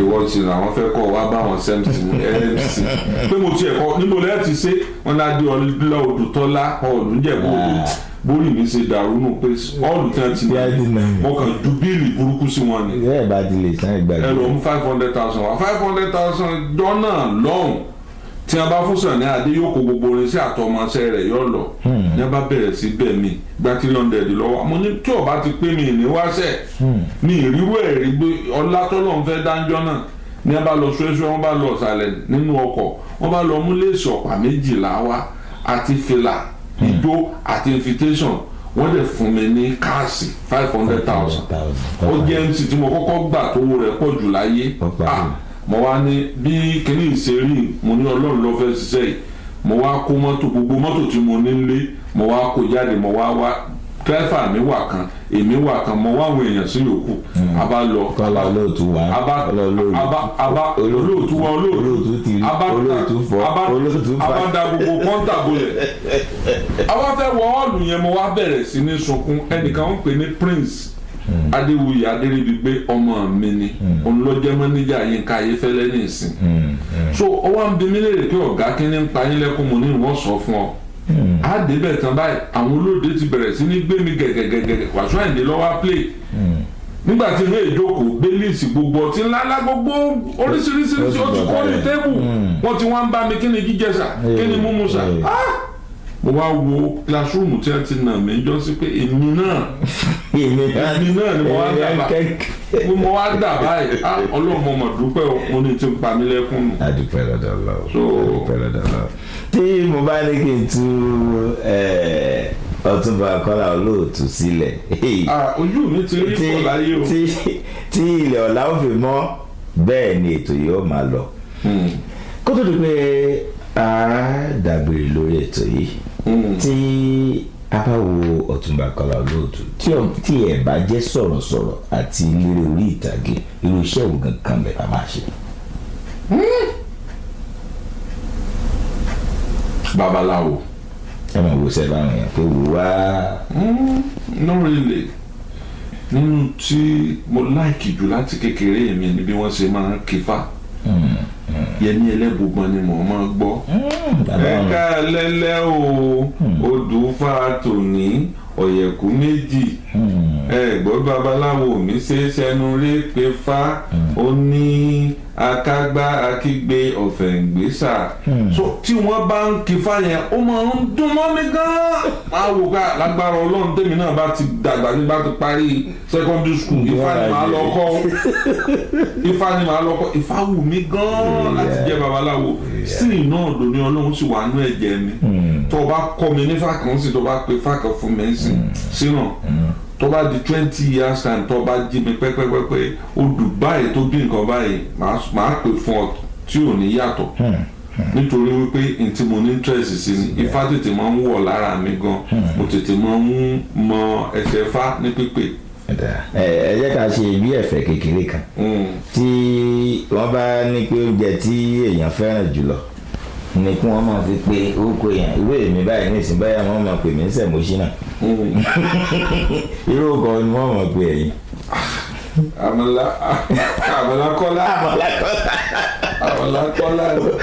ẹran tèmi tí wọ́n bá fẹ́ pè mí ó pé ẹja ṣínà ayọ̀ náà ni ṣé ògúnfe Kọ́lá ni àbẹ́pọ̀ máa ṣe yìí. irọ́ àbá pè ní nọ́mọ̀ sínà nọ́mọ̀ Kọ́lá ṣùgbọ́n nígbà mọ̀ ń dàgbà àwọn dókítà ni wàá sọ fún mi pé kí n yẹran jẹ ló fi jẹ́ pé tí wọ́n bá wọ ẹran sínú àwo nísìmọ̀ kan wọ́n yín mu nígbà mo wálé rẹ̀ ń jẹta mo sáà ń wò pé eléyìí ọ̀dà kan so ẹran díẹ̀ ẹja púpọ̀ ni. àjẹpẹ ẹja Kọ́lá lẹ́yìn náà wọ́n jẹ́ báyìí. ẹja bí akàn èdè àwọn nǹkan kéékèèké pàápàá jùlọ ẹja gbígbẹ ni mo láìkí. adúpẹ́ lọ́dọ̀ Ọlọ́run tó ṣe yìí kò ní jẹ́ kí ó bàjẹ́ láéláé èmi a máa sọ nǹkan kan wípé kò sí ewé kan tí ó bọ́ lára igi tí Ọlọ́run ọba ọmọ nípa ẹ̀ rí wọ́n dẹ̀ ní bí èèyàn bá rí kì í wí ibi tá a bá dé lónìí bọ́ ti wò kéèyàn ó kéré tó náà àwọn nǹkan kan ti wà tí ó ti jẹ́ àwọn ìdíwọ́ àti àwọn ìdènà tọ́lọ́wọ́ àti gbé wa borí ẹ̀ gbogbo ìtọ́lọ́run ti ṣe láyé yín kò ní jẹ́ kó bàjẹ́ láéláé èyí tí ń dùn mọ́ yín náà ní bà yín ló jẹ́ láti ṣàkóso. nǹkan tí bótú wulẹ̀ kí ojú sánmọ̀ ò dúdú tó funfun díẹ̀ ó wà ó sì ti wulẹ̀ kí funfun ó wà tó dúdú díẹ̀ ó wà lára nǹkan tó jẹ́ bànújẹ́ fún mi láyé tí mi ò lè gbàgbé nílé ayé mi oníkú ọ̀rẹ́ mi Kọ́lá Ọláwuyì. Kọ́lá Ọláwuyì ọ̀rẹ́ tímọ́tímọ́ ni wá látàyè ìgbà títí ń lo ládà. Èmi ò lo mọ́tò ńgbà náà mo ń gbé Yemẹtu báràkì. A máa wálé mi tí ó gbé mọ́tò wálé mi tá a bá fẹ́ ṣe jíǹbù tá a bá fẹ́ ṣiṣẹ́ oní ọ̀wà gbé mi ńlé èèyàn dáadáa ni. Ṣùgbọ́n ń bọ̀ ọdẹ kan òun àti ọmọọṣẹ́ rẹ̀ Yínká Ayéfẹ́lẹ́ wọ́n ní gbólóhùn aṣọ. Bẹ́ẹ̀ni. Téèyàn bá sì lè parí ìjà èyí sáà dá sí. Bẹ́ẹ̀ni mánì àbí báwo ni. Èyí dá sí. Bẹ́ẹ̀ni. Bí mo ṣe pé kí n mọ́ bá wọn dá sínú ṣùgbọ́n ó jẹ́ pé kò dùn mọ́ òun nú bó ṣe kó mi náà mọ́ jánu. Ìjọ tí mo wá ń lọ opportunity àǹfààní láti bá Kọ́lá Ọláwuyì sọ̀rọ̀ lẹ́yìn ọ̀pọ̀lọpọ̀ ọdún tèmi àti ẹ̀ ti ń jà. Mo ní opportunity ìjọ ẹ̀ mò ń bọ̀ láti Korea, South Korea. Mo ti wá lọ ó ti tó bí oṣù kan àbọ̀. Ṣé àwọn pé kò sí oúnjẹ Yorùbá kankan ọkùn oúnjẹ Yorùbá wá fà mí mo wá yà sí Ṣàgámù pé ń jẹ yẹn lónìí àtẹran ọ̀gbẹ́. Bí mo ti ń jẹ yẹn lọ́wọ́ pẹ̀lú àwọn tí wọ́n wá gbé mi ní airport lòun ti dé òun àtìyàwó ẹ̀. Wọ́n wọlé oúnjẹ tèmi ti ń jẹun àga rẹ̀ sì kọjú sága mi báyìí. Ṣé mo kọ́ opportunity tó lágbára ni kí n sì dídé lọ bá pé oúnjẹ tí mò ń jẹ lónìí wọ lọ́sànwó ẹ̀ tàbí pé èmi ní sanwó oúnjẹ rẹ̀ kí ni mo ṣe fún ọ kíní kankankan. Mo fẹ́ ṣe bẹ́ẹ̀ ẹ̀mí èṣù kan ní sórí ilé ọ̀wá pé ni ìwọ tí dọ́là ń gbin lọ́wọ́ rẹ̀ owó ní lọ́wọ́ rẹ̀ sọ fẹ́ járáǹkì ara rẹ̀ ọ̀rọ̀ àkúmẹ́ǹtì gbogbo ẹ̀ ló kó dẹ̀ yín ọkọ̀ ẹ̀ kí lọ́ wà ń wá tọ́lọ́ wò ṣe fún ọ kó lè bá a ṣe kíni fún ọ ọ̀gá tó wò tóró ní òkè mi ó sì kí àwọn èèyàn tá a jọ jókòó kí n wá jẹ́ nǹkan tí mo regret jùlẹ̀ ayé mi lẹ́yìn ẹ̀ báyìí mo kàn gbọ́ pókú ni mi ní opportunity láti parí ìjà yẹn láti jẹ́ kémi àti ẹ̀ sọ̀rọ̀ ọ jẹ́ láti ọjọ́ yẹn lèmi ò kí fi ń báyàn ṣe wọ́n pè mí ń kọ́ tí ẹ bá ṣẹ̀mí ní ìsìnjọ́ kejì ńlọba mọ́ bínú o kó lè kú bẹ́ẹ̀ torí òun ọmọ experience tí mo ti ní oníkálukú ní ru tiẹ̀ káàkiri èèyàn lè kú ẹni tí èèyàn bá jà lè kú ó jẹ́ kó fáwọn tí ń gbọ́ wa lé náà. òun ni ẹ ti gbọ́ èrò torí pé kò sí bó ti fẹ́ jẹ́ ẹnìkan yìí dàgbà jù láti má kọ́ ẹ̀kọ́ ojoojúmọ́ náà la máa ń kọ́.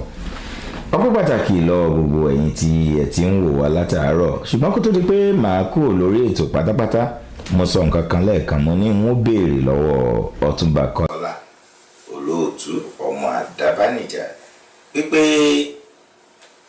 irú èèyàn wo ni sọ̀rọ̀sọ̀rọ̀ ní orílẹ̀-èdè kan mo fẹ́ fi ti Nàìjíríà ṣe àkàwé torí bẹ́ẹ̀ ló súnmọ́ wájú. sọ̀rọ̀sọ̀rọ̀ dàbí wòlíì tí kì í lọ́lá nílùú ẹ̀ sọ̀rọ̀sọ̀rọ̀ dàbí wòlíì tí kì í lọ́lá nílùú ẹ̀ bó ti wulẹ̀ kí sọ̀rọ̀sọ̀rọ̀ ó ní ètò kọ́mọṣẹ́ tó àwọn èèyàn sábà fún lọ́lá irú bí àwọn èèyàn ṣe gbárùkù tí ọ nílùú yìí ní ìsìn tó bá jẹ́ Nàìjíríà ọgbà ẹbí sínà ní sínà ọmọ lágbájá sínà tó kàwé kéne ebi ńgbà tó sáàfù bí báyìí lé bíbí pẹ ẹran ọmọgbà tó ń gbé fáìlì káàkiri ṣùgbọ́n ẹni tí wọn ò bá mọ àti dé olùnàgún wọn ò ní mà ti lọ rẹ̀ so n tó fà á nìyẹn sọ̀rọ̀sọ̀rọ̀ dàbí wòlíì ọ̀rọ̀ tí sọ̀rọ̀sọ̀rọ̀ bá sọ̀rọ̀ lẹ́nu bí ọba ṣe lónìí ọ̀n padà bọ̀ wá ṣe lọ́la bẹ́ẹ̀ ni àìmọye program tí mo ti ṣe láyé tí àwọn èèyàn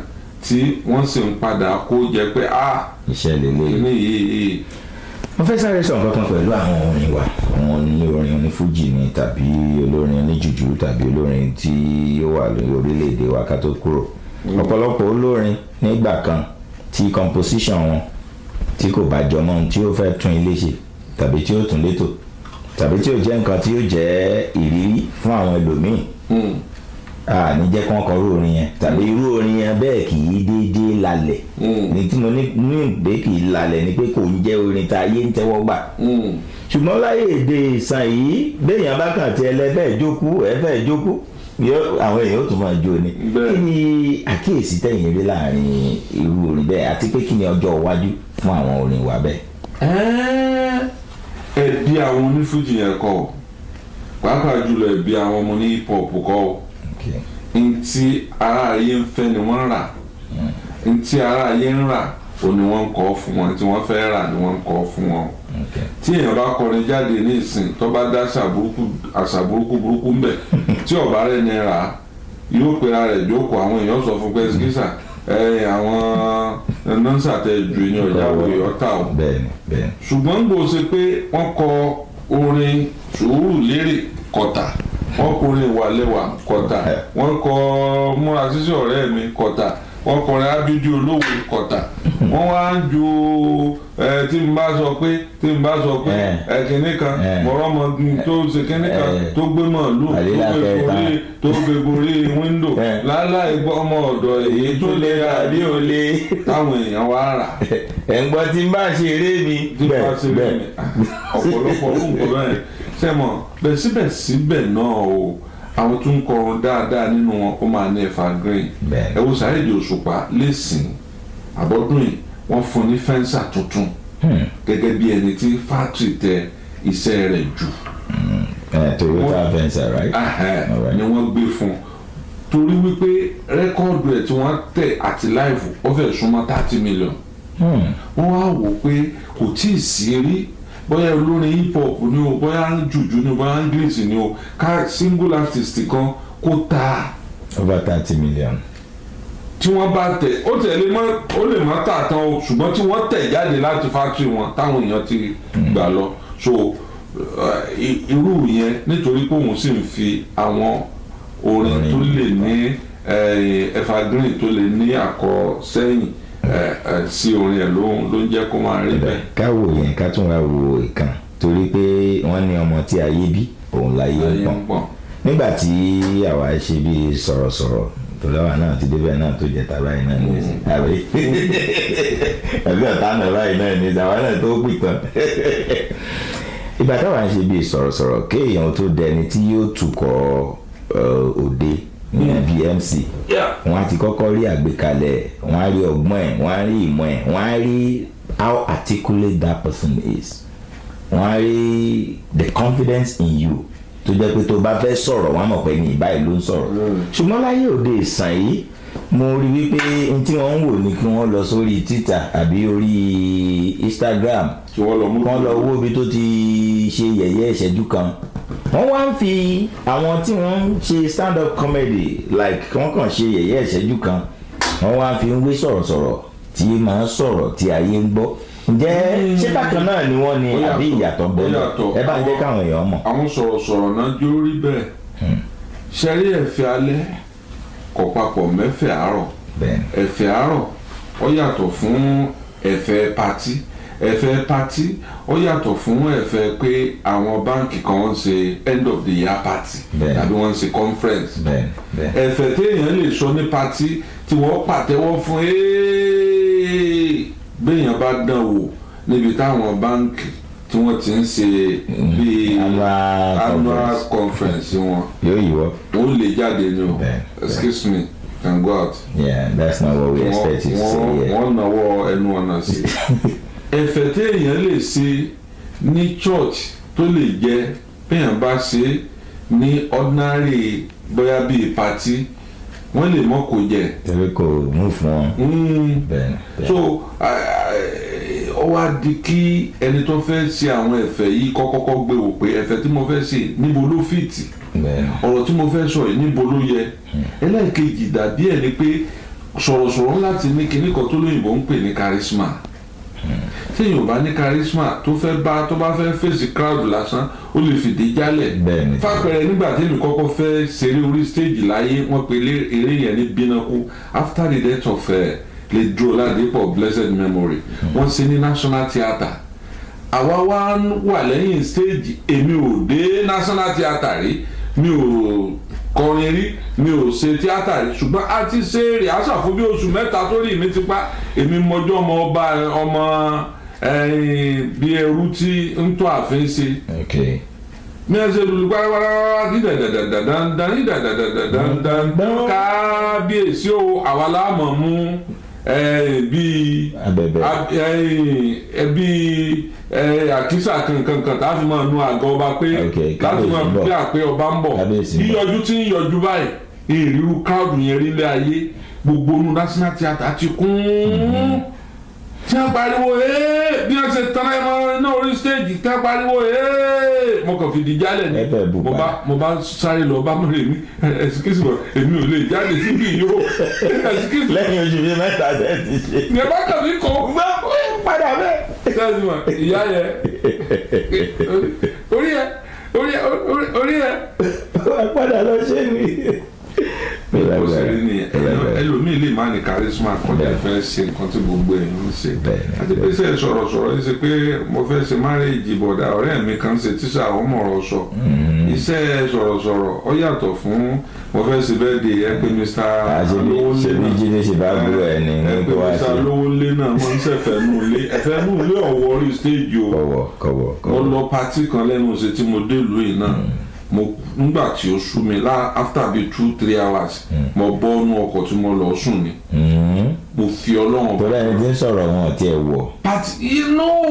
pati dọ́ọ̀l èló ni a wá fẹ́ fi gbẹni tí yóò mú kíbẹ̀ òun mí jìgìjìgìjìgì pati yẹn dọ́ọ̀l wọ́n dẹ̀ ná sédi owó wọ́n ná owó. nǹkan tó ń ṣe wá níbí báyìí. ó rí pé ni mo ń sọ fún nígbà tí mo ń bọ̀ pé nígbà mo débẹ̀ mo ní sáwọn olóṣèlú fẹ́ pàdé òṣèlú mẹ́rin torí dìrẹ́tì tí mọ́tò fi pọ̀ níta máa wò pé mọ́tò gan tó wà níta gan fẹ́ ju èèyàn lọ. fẹ́ẹ́ jẹ́ èèyàn ti fẹ́ lulẹ̀ lọ. ìtàwé wa máa rí bí ni pé nǹkan tó jẹ́ nǹkan wa a kì í pọ́n lé. kí ló fà á.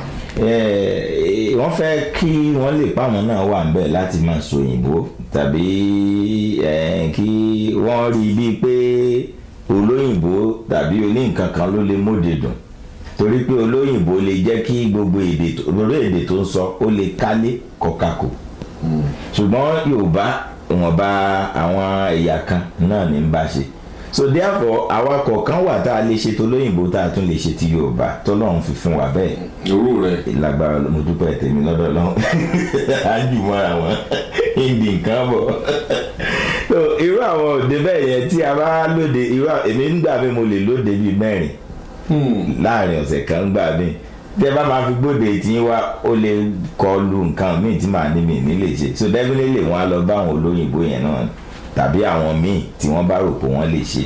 so Mr. Alówólé náà ṣe wọ́n ń ṣẹ̀fẹ̀. àmì ṣe fóun náà wà nù kwaya ó máa ń pa á lẹ́rìn náà àmì you should be able to do that.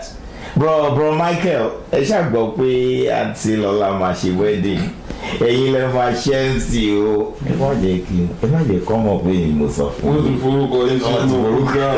òun náà máa lọ practice lára ògiri. Hey ladies and gentlemen, this is Bro Color. Yeah, I'm here today to let you know what's going to happen. Yeah, this is what's going to happen today. Okay, right now, let's do this. Clap. Oh, come on.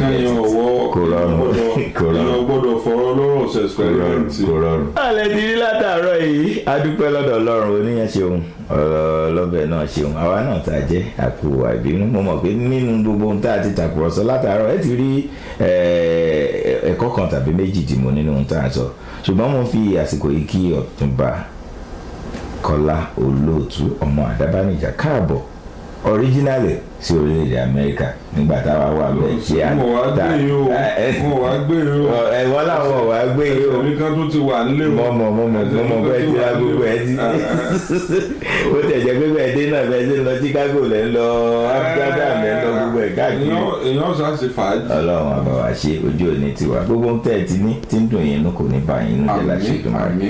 ìwọ náà wà kéré oko délé o ìwọ náà ó kéré oko délé bí kan gbẹ́gbẹ́ tí ọba fọwọ́ lé gé máa gùn ọjà ni ọbẹ̀ rẹ̀ nu ó ṣàṣeyọrí ó ṣàṣeyẹ àṣeyẹ lálákàn ṣepo ó ṣàṣeyẹ jẹ́ máa sọ fún ọ gbogbo bó ṣe ń sin ẹ̀ mọ́ yíwá rẹ̀ padà eégún kan ní tó bá délé baálé kan tí wọ́n bá ṣe dáadáa fún yóò pé baálé yìí ó bó ṣe ń ṣe ni ọmọ ṣe o mọ́ yíwá rẹ̀ padà o tó bá tún délé baálé kan tí wọ́n tilẹ̀kùn tí wọ́n ò yọjú sí ó pé baálé yìí rọ̀ bó ṣe ń ṣe ní ọmọ ṣe ọ wọ́n yí wá rẹ̀ padà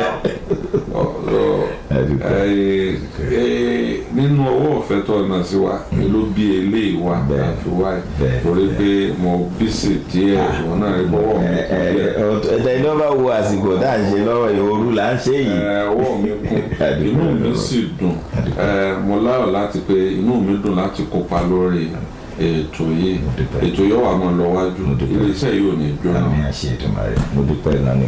ọpẹ́ pàtàkì lọ́wọ́ ẹni tó ti ń ṣe agbátẹrù tó ti ń yà wá ayàwòrán wa Tọ́pẹ́ gbogbo èèyàn mọ̀ sí DJ Mani ní orílẹ̀-èdè Amẹ́ríkà rí i pé gbogbo ó ti kọ́kọ́ da Michigan rú kó tó bá máa da kó tó máa. ó ti wà Michigan ẹkùnú Michigan kan DJ Mani kan ni. ọ̀tán ti já. ọ̀pọ̀lọpọ̀ àwọn èèyàn mọ̀ pé ta lẹni náà ẹ bá ti wo ètò tá a máa ń ṣe lọ́jọ́ Wednesdays lórí Facebook ẹ ti rí DJ Mani tí mo ń sọ òun náà ni ìgbà akọ ìgbà àdá tó ń bókè dìtẹ̀ òkè ò jẹ́ òkè ò mú òkè ni ó borí ọwọ́ ló borí ọ̀tá láṣẹ Èdùmàrè.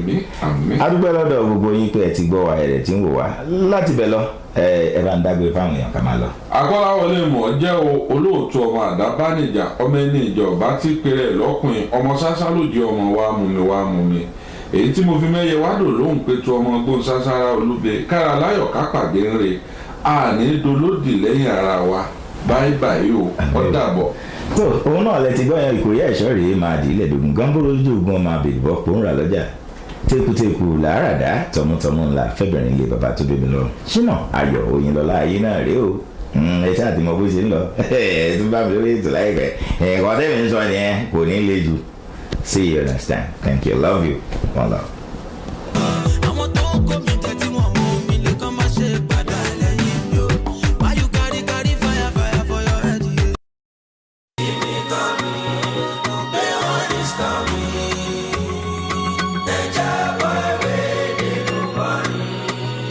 they go funny ó ṣe mi. Happy New Year as last year ends, which is 2022. Poverty ends, stagnation ends, promise and fail ends, depression ends.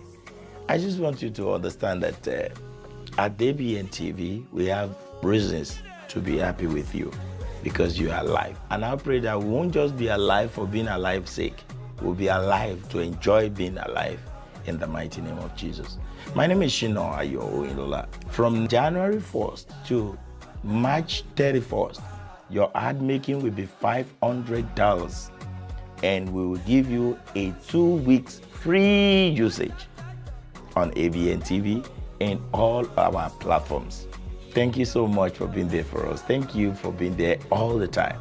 God bless you. And I want to let you know that we love you. Bye for now.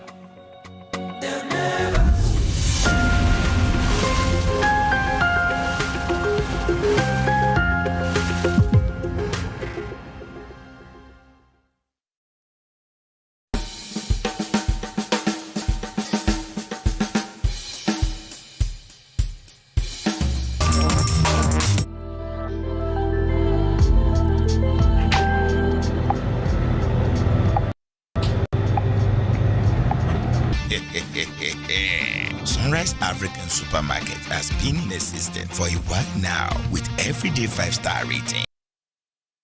All our customers love one-stop shopping experience. Come, see and buy your groceries with us. Sunrise African Supermarket, 12639 Business Street, Houston, Texas 77099. Open Monday to Saturday, 10 a.m. to 10 p.m. and 2 p.m. to 9 p.m. on Sundays. Telephone 346-400-7772. Sunrise African Supermarket. Come, see and buy your groceries with us.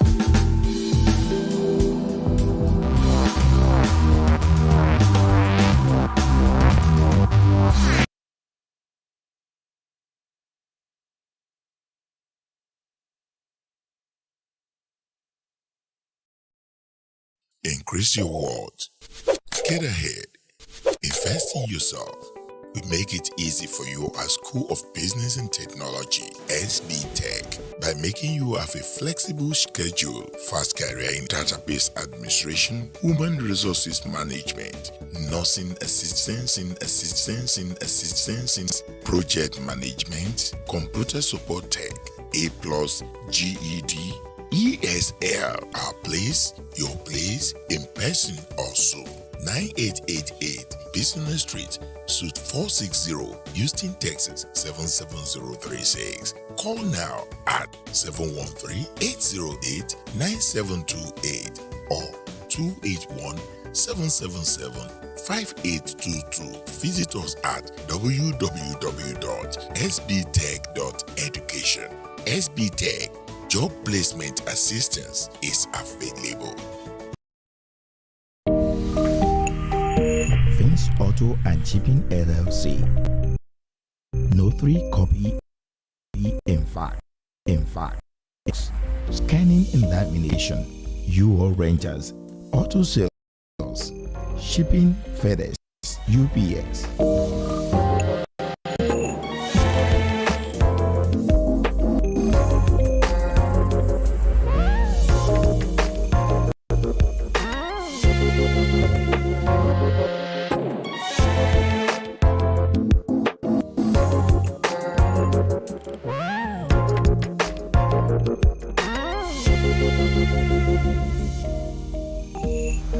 12134 Beach North Street, Houston, Texas 77072.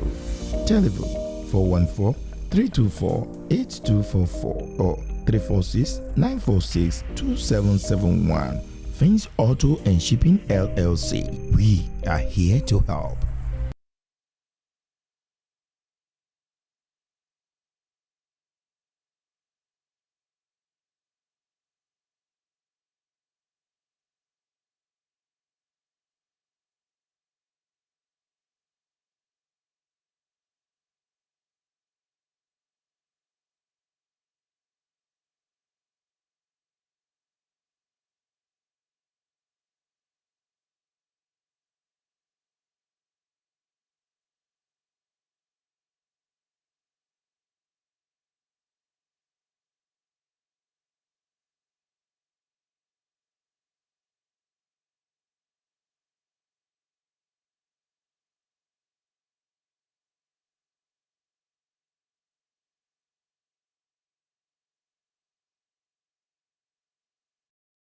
Uniqueness in the entertainment industry. African Broadcasting Network (ABN) is now the pace setter in the industry. Do you want to advertise your product and services? Count on us. We will do it much more than your expectations. African Broadcasting Network (ABN) will deliver quick and prompt services. Our quality and clarity stands us out when it comes to delivering quality broadcasting. Our staffs are hardworking and versatile in the specific field of office. Our environment is so conducive and we are open to all. We also give advice on how to run your business profitably. African Broadcasting Network is situated at 10039 Business Street, Suite 338, Houston, Texas 77036. Telephone 346-426-5650 or 832-490-8203. Website www.abntvnetwork.com. ABN, celebrating Africans' rich cultural heritage.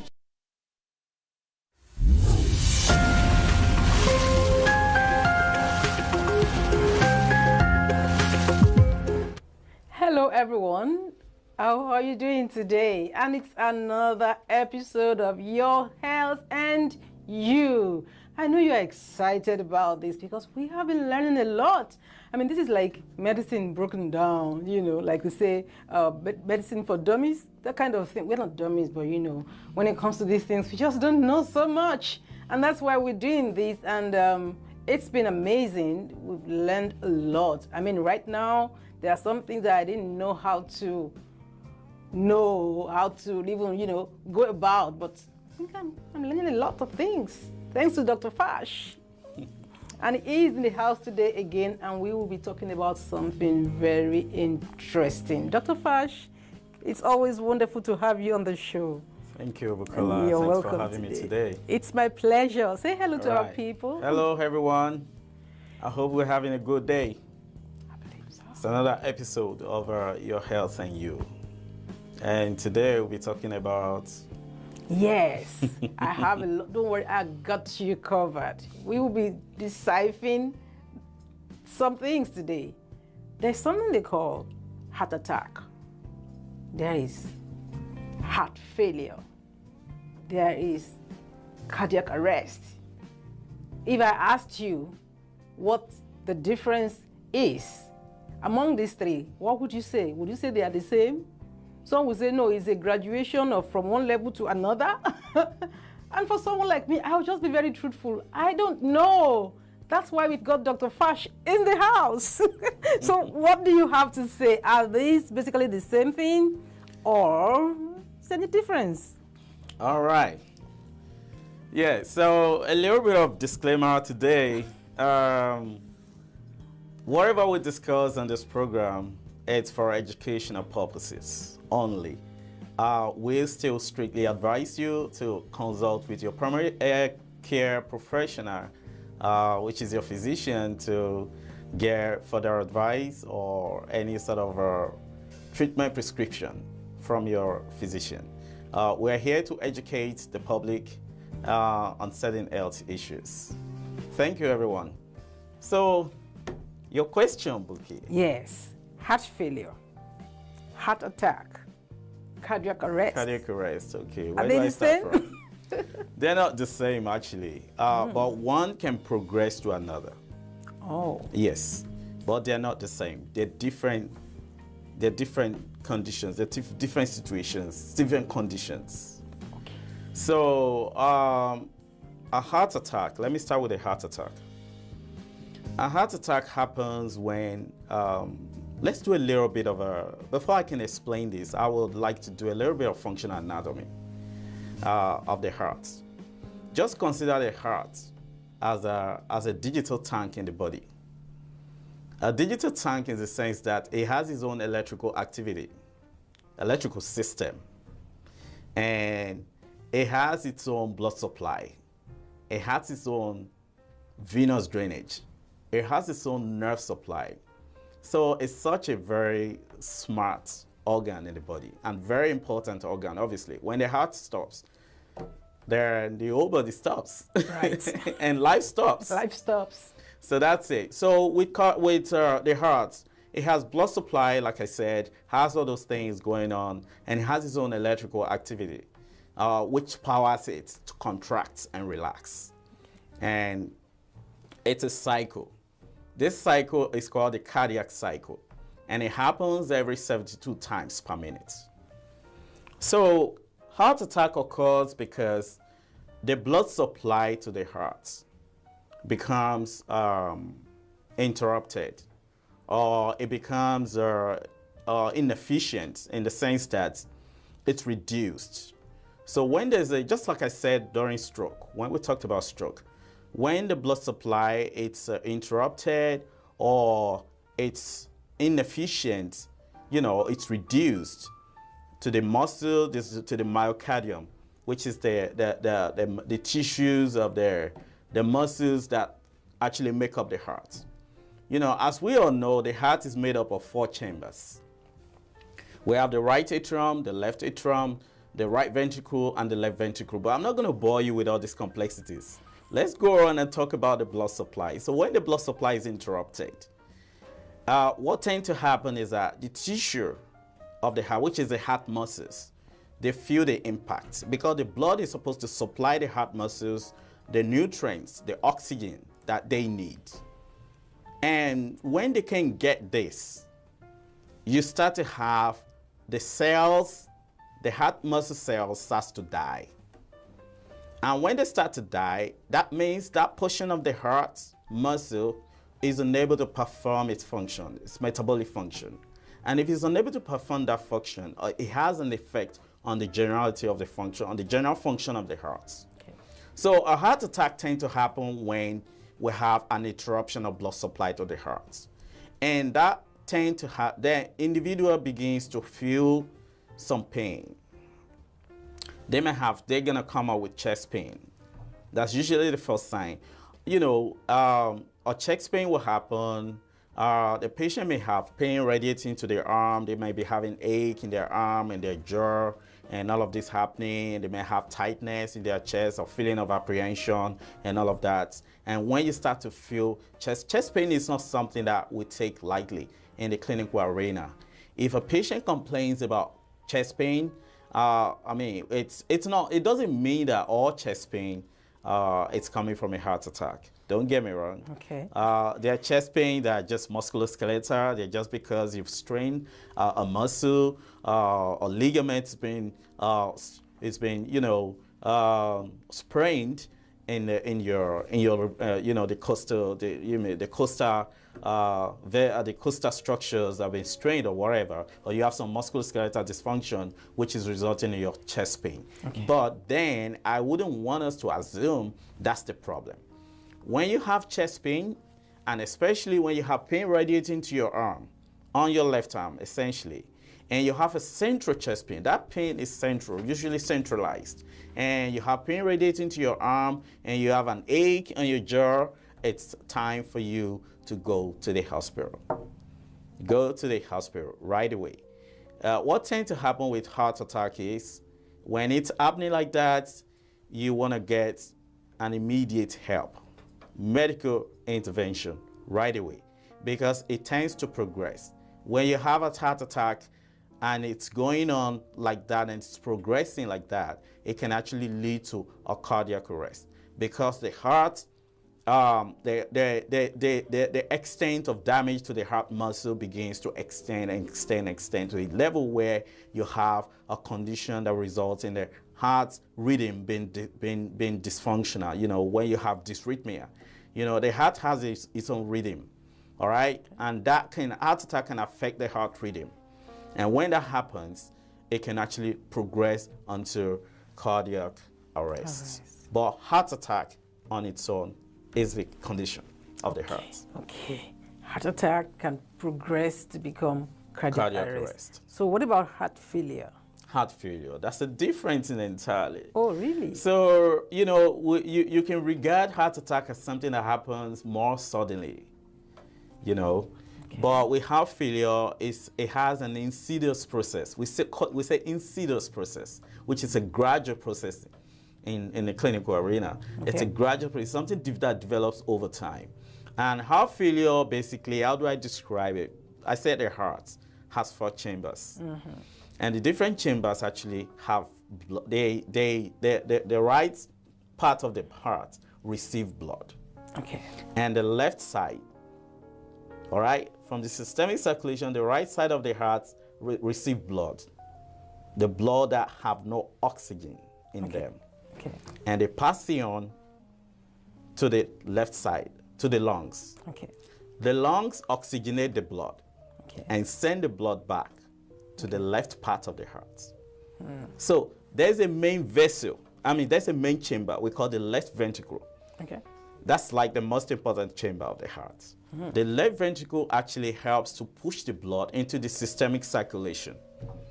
So the left ventricle can become weak, which is a part of the heart. Okay. It's a chamber in the heart. Right. Or the whole heart can become very weak. So I don't want to bore us with different types of heart failure. There are different types of heart failure. Wow. There are heart failure where we have ejection fraction that is spared. And there are some where the ejection fraction is not spared. Ejection fraction is basically the amount of blood that is pushed into the whole body. Okay, I think you should save us that one. But I have a question. Yes. What causes the heart to become weak? Weak. Prolonged hypertension, if it's poorly managed, can cause the heart to become weak in such a way that it's unable to push enough blood to the systemic circulation. Mm-hmm. So let's say, like I said, consider the heart a digital tank. It helps to basically push blood. Okay. Just like you have, for instance, let me use the storage tank in homes, for example. Mm-hmm. The storage tank has water in them. Right. And they're supposed to pass this water to circulate all around the home. Mm-hmm. And there are situations whereby they're unable to, the water is unable to leave them. They're unable to push the water in them to the whole, to the entire rooms in the house. What tends to happen? What would you think of that tank? The tank is failing because it's unable to do all of that. So that's what happens to the heart. The heart is unable to push the blood into the systemic circulation. Okay. So that's what really happens with heart failure. Then we'll say the heart is failing. What causes it to fail? Prolonged hypertension. Okay. Is one of the main reasons why the heart may fail. There are other issues where we have a cardiomyopathy, situations whereby the heart becomes enlarged for some reasons. That again can result from hypertension, prolonged hypertension, or poorly managed hypertension. Okay. And then you begin to have that sort of condition where the heart is failing. Is it true that athletes have enlarged hearts? The athletes, they typically very, very fit individuals. And so if that's noticed in them, they do, because they're over time the heart muscles get worked up in such a way that they become enlarged, but then they are fit, and that's why they typically have very low heart rate as well, because their heart is not squeezing as fast as normal people's heart squeeze. Okay. And that's why they have low heart rate. So if you typically have low heart rate and you don't have any other symptom, they'll ask you, are you an athlete? Because over time there's some sort of adaptation that occurs with the heart. Oh, okay. Okay, so heart failure is on its own, and then we have the heart attack that leads to cardiac arrest. Yes. So let me clarify. Okay.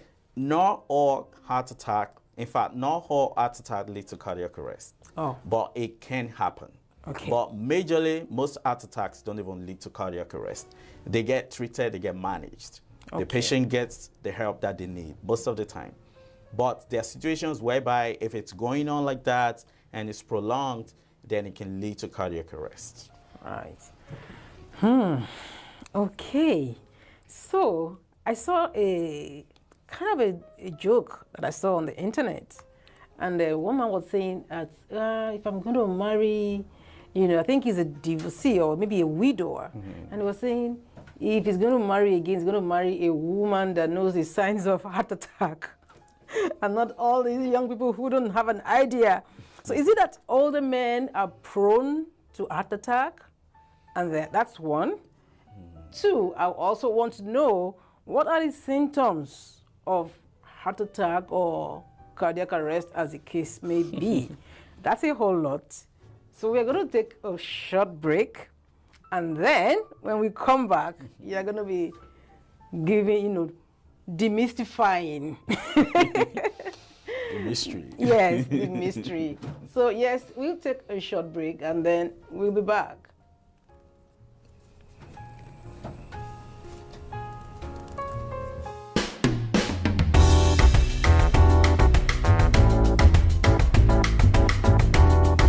Organic fruits, vegetable and skimmed non-fat milk extracted by an expert with over 38 years of combined experience working with products and educational. Cleansed and processed without adding additives such as sugar, coloring and preservatives. Paddy's Point organic fruit juice and yogurt bar. Fresh, healthy and delicious. Our special juices includes green juice, energy booster, fission juice, recovery juice, regulator juice, rejuvenated juice, organic carrot juice, organic laxative juice, organic kidney cleanse. Our fresh made yogurt includes pineapple yogurt, banana yogurt and coconut yogurt. Order now at 281-741-1037 through Grubhub, Uber Eats and DoorDash. We also do delivery or walk-in at 3320 Highway 6 South, Suite D, Houston, Texas 77082. Check us out at www.paddyspoint.co.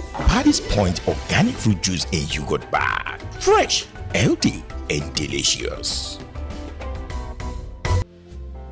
Are you in Houston area and you need luxury style space, beautiful and elegant chairs, tables, furnitures, Asian design, high stage for celebrants, large free garage parking for guests, West Block event hall is all you need. Weddings, receptions, conference, baby showers, birthdays, graduations, rehearsal dinners, corporate meetings, trade shows, fashion shows, album or book launches. You can design and decorate any special event. Free appointment for a free quote. Check us out 7636 Allen Drive, Suite A115, Houston, Texas 77036, or 5711 Ecroft Avenue, Suite A1A, Houston, Texas 77036. Telephone 832-351-0993, 713-969-0362.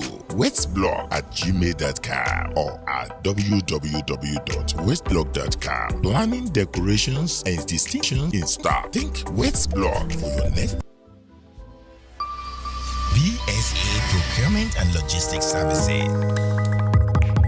Ship to USA from Niger or ship from Niger to USA and also to Canada. Individual, small business, corporate establishments, and African stores and restaurants. Ship anything at all. USA Office 12455 Westpac Drive, Suite H15, Houston, Texas 77082. Telephone 832-614-8984 or 281-741-4829. Email info@bsaprologservice.com or www.bsaprologservice.com. BSA Procurement and Logistics Services. You are the reason we exist.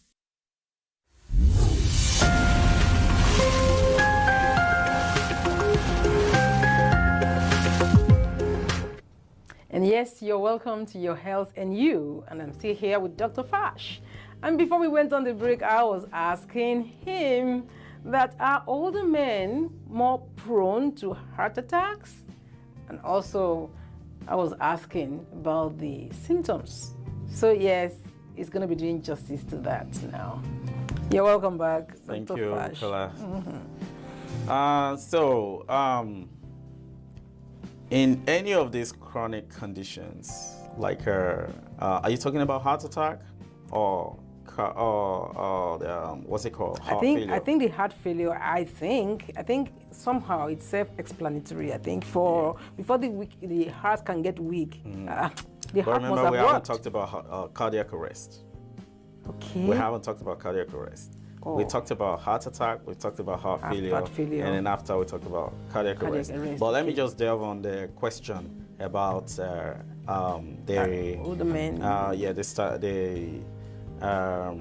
The statistics or epidemiology of it. Older men, yes, not older men generally. It's older adults, I'll say. Okay. Geriatrics, individuals who are above 65 are more prone to have such conditions. Okay. And that's very much the same narrative for most of the chronic conditions. Because as we're growing old, we start to accumulate all these sort of predisposing factors that may lead us to be having that, because you would expect older adults to have conditions. It doesn't mean that young people don't have hypertension, don't get me wrong, but it's more prevalent in older adults for them to be hypertensive, which is one of the predisposing factors to heart failure. It's very common for them to have cardiomyopathy, issues with their heart muscles and all of that, which another thing which can predispose them to having a heart failure. So it's very, very common with them. But that does not mean that younger people can have it, but it's more prevalent in older adults. In older adults, not just men, but even the women. Women too, yeah. Okay. Women can have it. Yeah, so what are the symptoms of heart attack, of a heart attack? Heart attack. Yeah. Yeah, we talked about symptom of heart attack. Okay.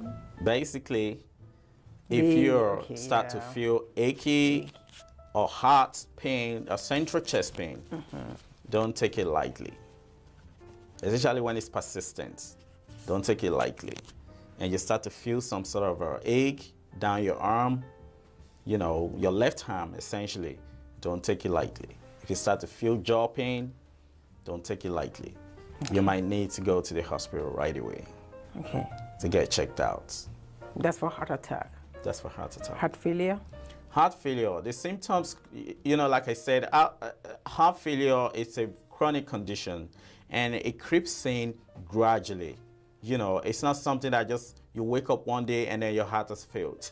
I mean, I've listened to some sort of wherever on, you know, on the social media space of people talking about heart failure, that okay, it just wake up and it happens. No, it doesn't just happen in a day. It's something that over time. So the symptoms can be, the individual might start feeling fatigue. Fatigue is the hallmark of heart failure, because then your heart is unable to push enough blood to the systemic circulation, and the muscles aren't getting enough nutrients and oxygen that they should get. That's one thing. The patient might be having persistent cough too, but you know, I don't want to talk about late stage, early stage now. I'm just going to mix the symptoms together. Okay. So a few things, so we don't complicate things. But you know, it can come with a lot of weakness, shortness of breath. It might even get to a stage where the patient begins to require supplemental oxygen, where they're going to need oxygen for them to be able to manage, because they're unable to saturate very well. They can have coughs, and also some of them can have difficulty undertaking their daily activities when they begin to feel extreme fatigue and all of that. So it's a whole bunch of things that happen with heart failure. And they can have swelling in their feet, because they can manage you know, we call it edema, pedal edema. You know, it can happen in their feet mostly, of course, mostly in the feet. Okay. And it can go to upper part of the body too when it progresses. Wow. So with that situation, when it's happening like that, we would be recommending a check. Okay, yeah, so we will go on to cardiac arrest, but before then, what about palpitations in the heart? I've heard people say, palpitation, what is that? Is that related to heart attack, heart failure, or cardiac arrest? Not necessarily. I mean, people can have palpitation, but then sometimes it might be related to something that can happen. Like maybe something is wrong with the heart. There's something we call escape beats. Okay. The heart can beat in such a way that, you know, the way the heart works is, there are situations whereby the heart's raised. The heart is raised. I mean, it's beating faster than normal. Okay. So that's we call it tachycardiac, you know, high heart rate and all that. When your heart is feeling like that, a lot of people can feel it and say, oh, they're palpitating. Someone like myself, I am very used to taking coffee, you know, every morning and all that. And sometimes when I take too much in the mornings, I can feel that palpitation. Because then your heart rates, it raises your heart rate. All right, so there are certain things, there are certain activities, and it might just be anxiety. Like some people have stage anxiety too, like stage frights, and that can raise the heart rate too. Or maybe you've been exercising too, your heart rate goes up. The heart responds to everything. It responds to emotions, it responds to physical activities. So it's all coordinated in the brain, and it sends signal to the heart to react to it. Okay. So you know what tends to happen when you say my heart skipped? These things like that. So like I said, it's not always when your heart palpitates, you feel palpitation, that it's something terrible to worry happening. About. Okay. Yeah, it's not. But you know, sometimes if it comes with other symptoms that you're feeling very concerned yourself, or you have that feeling of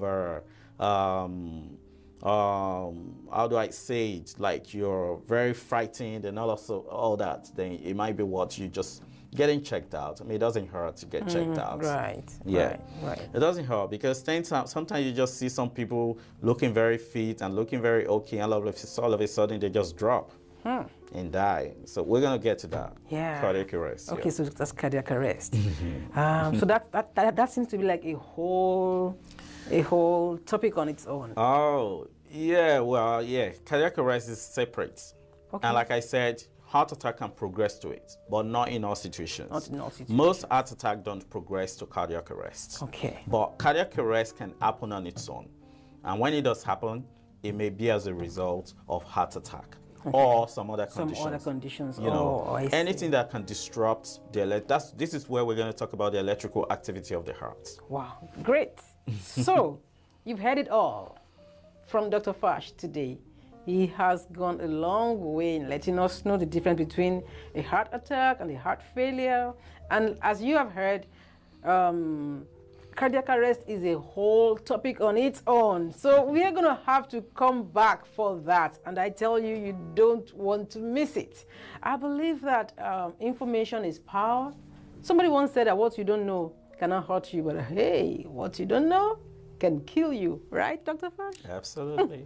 Thank you for being here again today. You've been a huge, huge blessing. Thank you so much. Thank you, Bukola. My pleasure. And yes, this is where we'll be drawing the curtains today on this episode of Your Health and You. To Georgina Bracco, who has been behind the camera, thank you for all that you do. Our Executive Director, SHINA, OYINLOLA, we appreciate you. And yes, everyone who has been there, I'm your host, Bukola Sarah, and I'm glad to have been here today again with Dr. Fash. Thank you so much for honoring our invitation. Thank you for all that you do. Thank you so much. So we'll see you again very soon. Mama, it's about time for so sweet bread. Since I had my first bite, it's all I've been thinking about. And I can't wait to have a taste of so sweet cakes too. That bread that she deserves. So Sweet Bakery, your one-stop spot for your hygienically prepared, nutritious fresh bread and pastries, ranging from African, continental, and of course, a touch of the Caribbean. See, talk about that real, soft, fresh agege bread, white bread, coconut bread, wheat bread, special sardine rolls, cinnamon raisin, fluffy, delicious cakes, plus our special tea and coffee. And here's a little secret. You can also order the one and only agri beans to complement So Sweet Bread. They two together, it be like 5 and 6. Make a stop at 3823 Synod Road, 77082 Suite B, Houston, Texas. Or call 713-264-9957. So Sweet Bakery, bringing you the best pastry. No be lie. So Sweet Bread, they butter the soul. Plus, it dey enter medulla. Wella.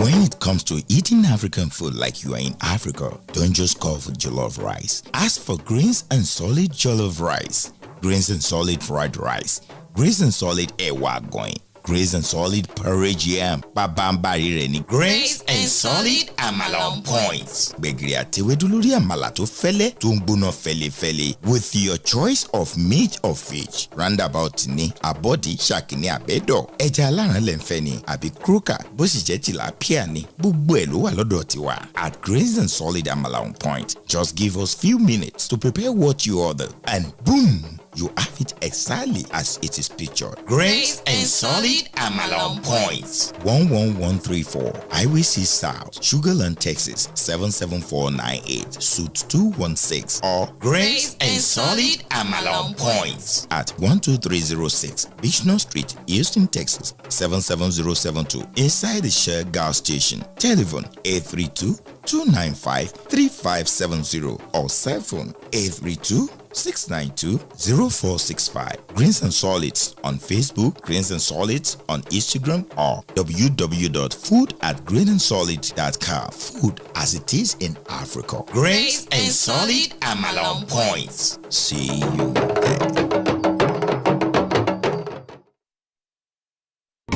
Discover the uniqueness in the entertainment industry. African Broadcasting Network, ABN, is now the pace setter in the industry. Do you want to advertise your product and services? Count on us. We will do it much more than your expectations. African Broadcasting Network, ABN, will deliver quick and prompt services. Our quality and clarity stands us out when it comes to delivering quality broadcasting. Our staffs are hardworking and versatile in the specific field of office. Our environment is so conducive and we are open to all. We also give advice on how to run your business profitably. African Broadcasting Network is situated at 10039 Bisonet Street, Suite 338, Houston, Texas 77036. Telephone 346-426-5650 or 832-490-8203. Website www.abntvnetwork.com. ABN, celebrating Africans' rich cultural heritage.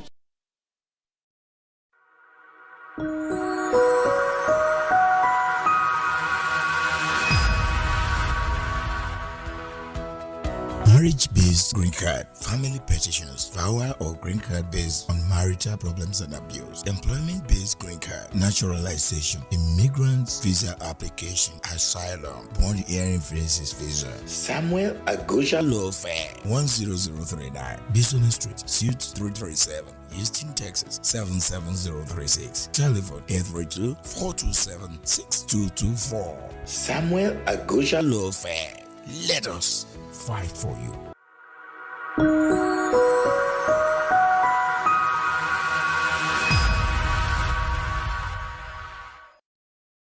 Without auto insurance, do you know the time and money you'll spend if you're caught? Why risk it? At Aegis Insurance, we have several insurance carriers to tailor your specific needs. We offer low rates on liability starting from $38 a month.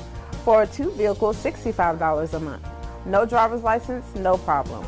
We accept Texas IDs, passports, international driver's license, and expired driver's license. Pay 3 months in advance and save 20% on auto insurance.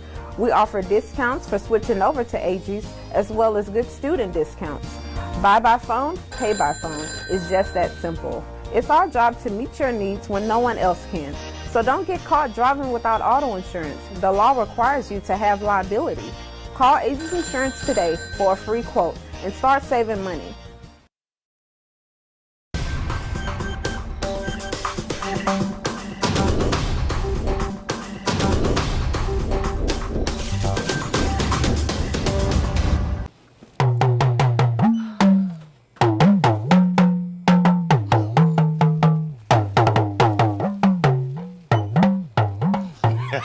I may not do that. All right. We are here with OYINLOLA, African store manager, proprietor, president, just name it, CEO. Can you please meet people up there?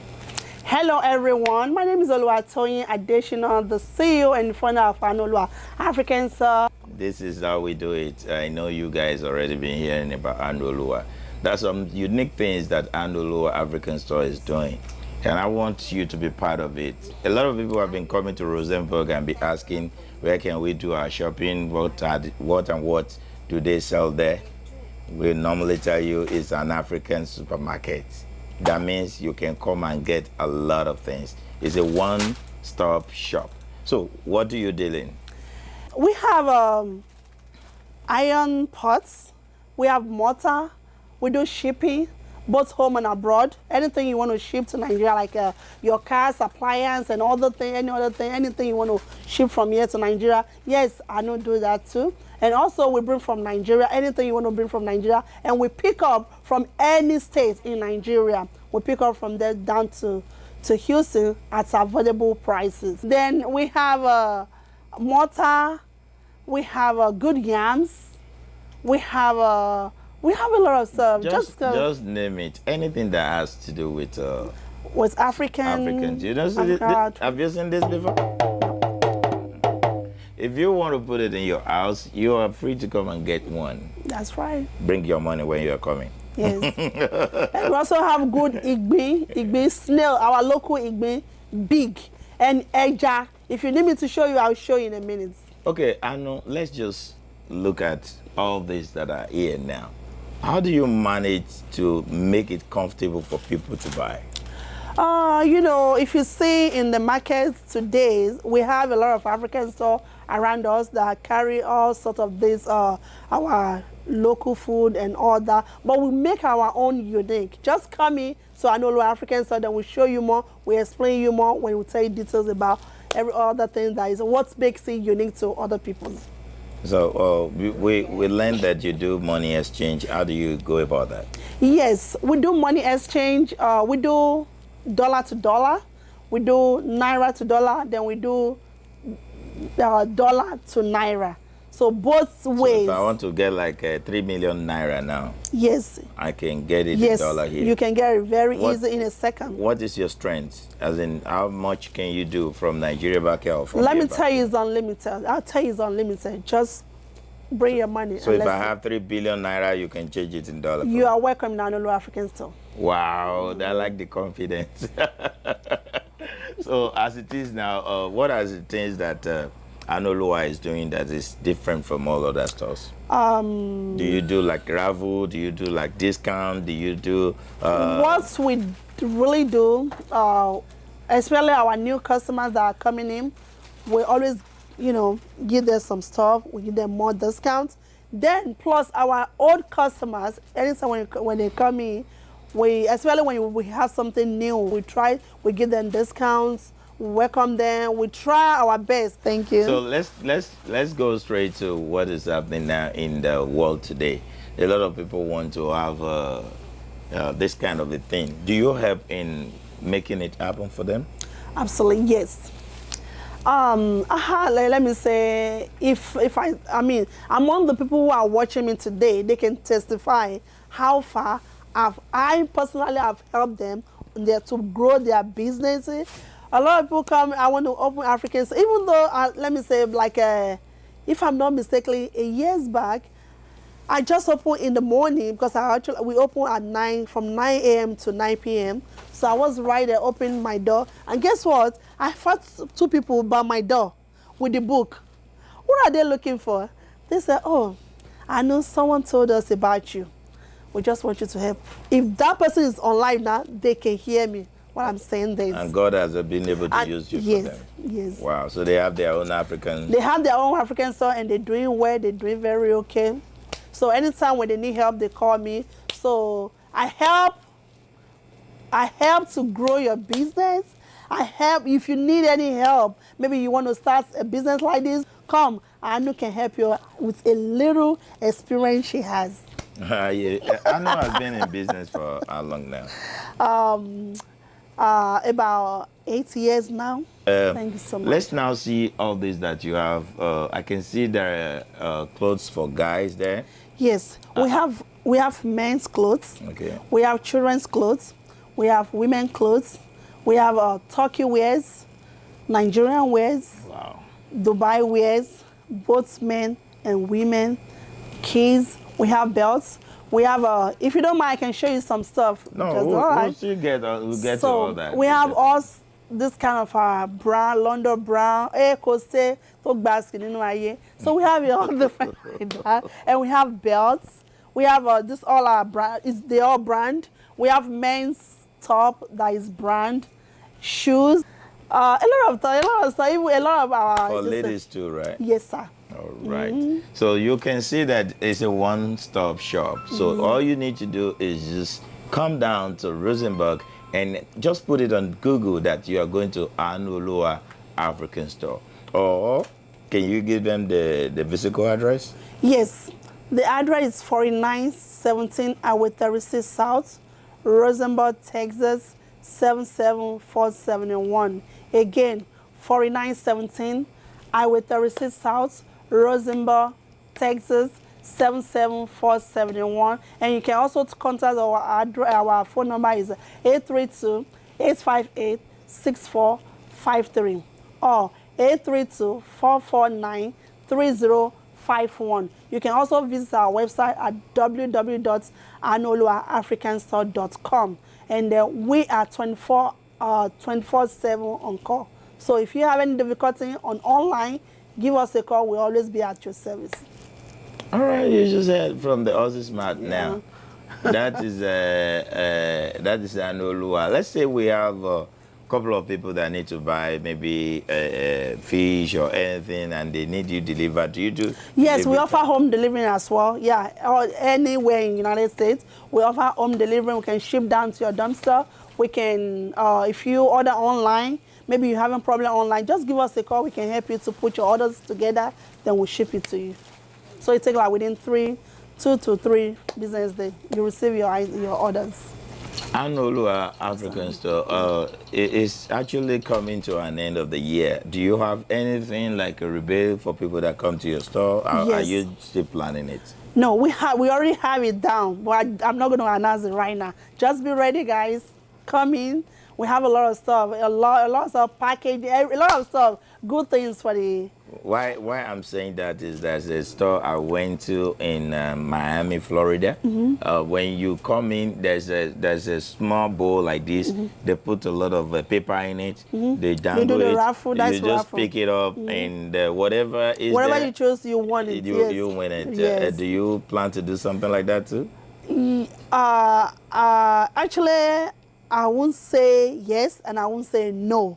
So that's a good idea also. But I already have something different already for my customer, because yearly, that's what we do yearly. We give them like a fancy jotter that has all the brochure, all our stuff in there, you know, the stuff we sell and all that. So we have it. Every year we give it to them. Sometimes we give them t-shirts. I know African store t-shirts as well. We are open for corrections. We're open for questions. Any question, whatever question you have, don't hesitate to call us, to ask. Then we also open for questions, okay? If we are making any mistake or we don't have a good customer service, please, we appreciate your feedback. We appreciate your review. Please call us. Let us know how we are doing. If there's any way we need to adjust, please let us know. Thank you so much. God bless you. I'm so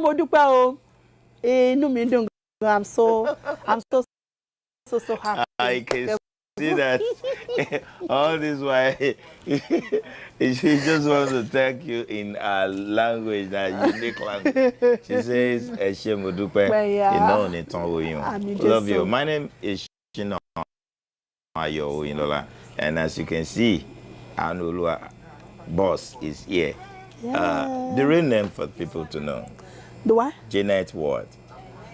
My name? Your real name for them. Oh, my name is Oluwatoyin Janet Adeshina. My first name is Oluwatoyin. My middle name is Janet. My last name is Adesina.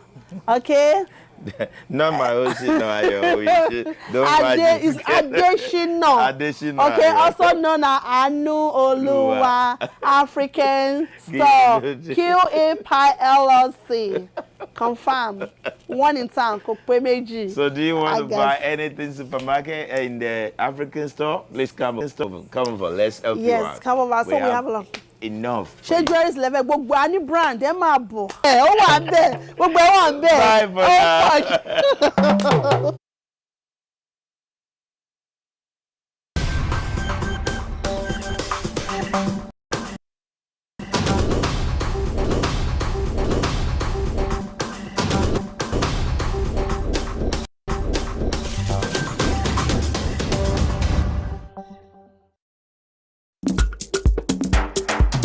OYINLOLA African Store, níbi tí a ti ń ta oúnjẹ Áfíríkà lóníkan òjọ̀kan, iṣu, ọ̀gẹ̀dẹ̀, èlùbọ́, gààrí tọ́kan tó wọ̀nyí, ẹja tútù, ẹja gbígbẹ, pọ̀nmọ́, panla, ẹ̀fọ́ lóríṣiríṣi. Bẹ́ẹ̀ la ní àwọn ohun èròjà inú ọbẹ̀ tiwantiwa tó pójú owó, epo pupa, tìmáàtì, atarodo, sọ̀m̀bọ̀, tàǹtàṣé, irú, ògìrì, àwọn ìrẹsì tiwantiwa. Bó ń fẹ́ ọ̀fadà, ó rí níbẹ̀. OYINLOLA African Store. Wọ́n ń bá ní ṣe oúnjẹ, tẹ́ ẹ bá ní ṣíṣe. Oúnjẹ wọn dùn, ó pójú owó. Wọ́n ń ṣe home delivery fún ẹni tí ó bá lè wá. Gbogbo ẹ̀yin tó ń fẹ́ ra àwọn ohun èlò ẹwà ara tàbí ohun èlò ẹwà orí obìnrin, báàgì ìléwọ́, weave-on, jewelry, bàtà, aṣọ Áfíríkà. Wọ́n ń ṣe ẹwà irun orí fún àwọn obìnrin. Gbogbo ohun èròjà tí ẹbí rẹ nílò ni wọ́n ń tà níbẹ̀. Bó jẹ́ tọkùnrin, bó jẹ́ tobìnrin, àti tàwọn èwe pẹ̀lú. OYINLOLA African Store wà ní number 4917 Highway 36 South, Suite B, Rosenborg, Texas 77471. Tí ẹ bá ń fẹ́ ẹ̀kúnrẹ́rẹ́ àlàyé, ẹ pè Janet lórí aago tó rún 832-858-6453 tàbí 832-858-6455. Máa gbénú Amẹ́ríkà ló nǹkan Áfíríkà. OYINLOLA African Store ló nìyẹn, ìrọ̀rùn ló bá dé.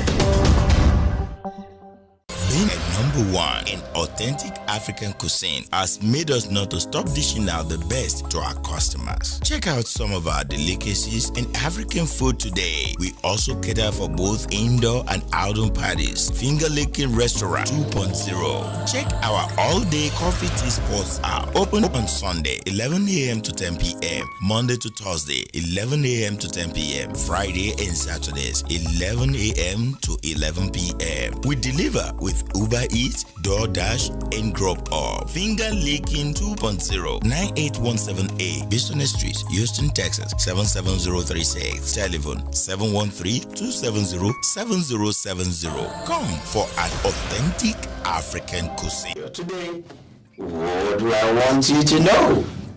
I'm with one of the bosses that always want good for the society, for the community.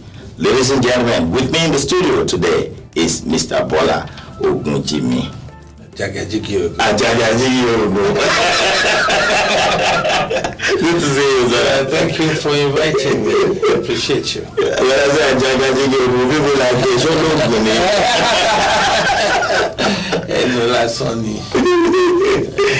you want to say hi to my people? Well, hello everybody. Good day. It's great to be here with SHINA to talk to you.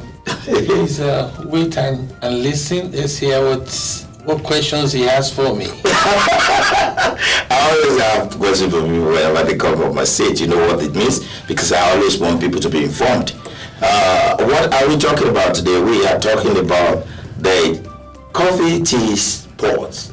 What does that mean? Okay. We recently looked into injecting like a new system into our operation by building up a coffee serving area, a coffee and tea serving area in the restaurant. The importance of this is beyond just making money. Okay. The importance of this one is to begin to put across to our people the importance of healthy living. Most of the teas and the coffee that we want to present to you are actually made from natural sources. They are the teas and coffees that do something for your body. It is like medicinal coffee. They are all medicinal coffee in terms of what they do to you, the body. What they do to the body. Okay. But they are not pronounced as medical, as medicine or whatever. But these are naturally occurring plants that we have discovered to be very, very good for the body. Good for the body. Okay. So you just hear from him now that there's going to be a coffee tea sport. And this is a sport at which you can come, take some teas, and then feel good. If you want food is right there. If you want any other thing, you just ask them. So coffee tea sport is right inside the Finger Licking restaurant. If you've not been to Finger Licking restaurants, I'll be enjoying you to please check them out. 9817A, Boston Street. That is where we're talking about. Finger Licking restaurants. Inside there is where you get the tea. There are a lot of people, they have big belly. Yes. You know, a lot of people have a lot of bad things. You eat too much sugar. Eat too much sugar. So we have a tea that helps you to reduce the sugar in your system just by drinking the tea. After your meal, you can just have a cup of tea that helps you regulate the body. Yes, helps you to. And also we have the one that is so good if you are getting weak in the body as a man. For example, if you are getting weak and you are not able to perform well, weak in the sense of having a wife. Yes. It's absolutely the other room anymore. The upper room. Okay. So you take coffee and you take tea that can help out. These are not medicine at all. They have no. It's just natural.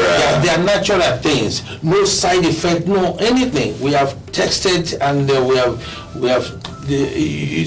It's not something that you need to think about twice, and they are as good. In fact, some of them they are as good as water, just drinking water. Wow. I mean, so we also have the one that can make you sleep better.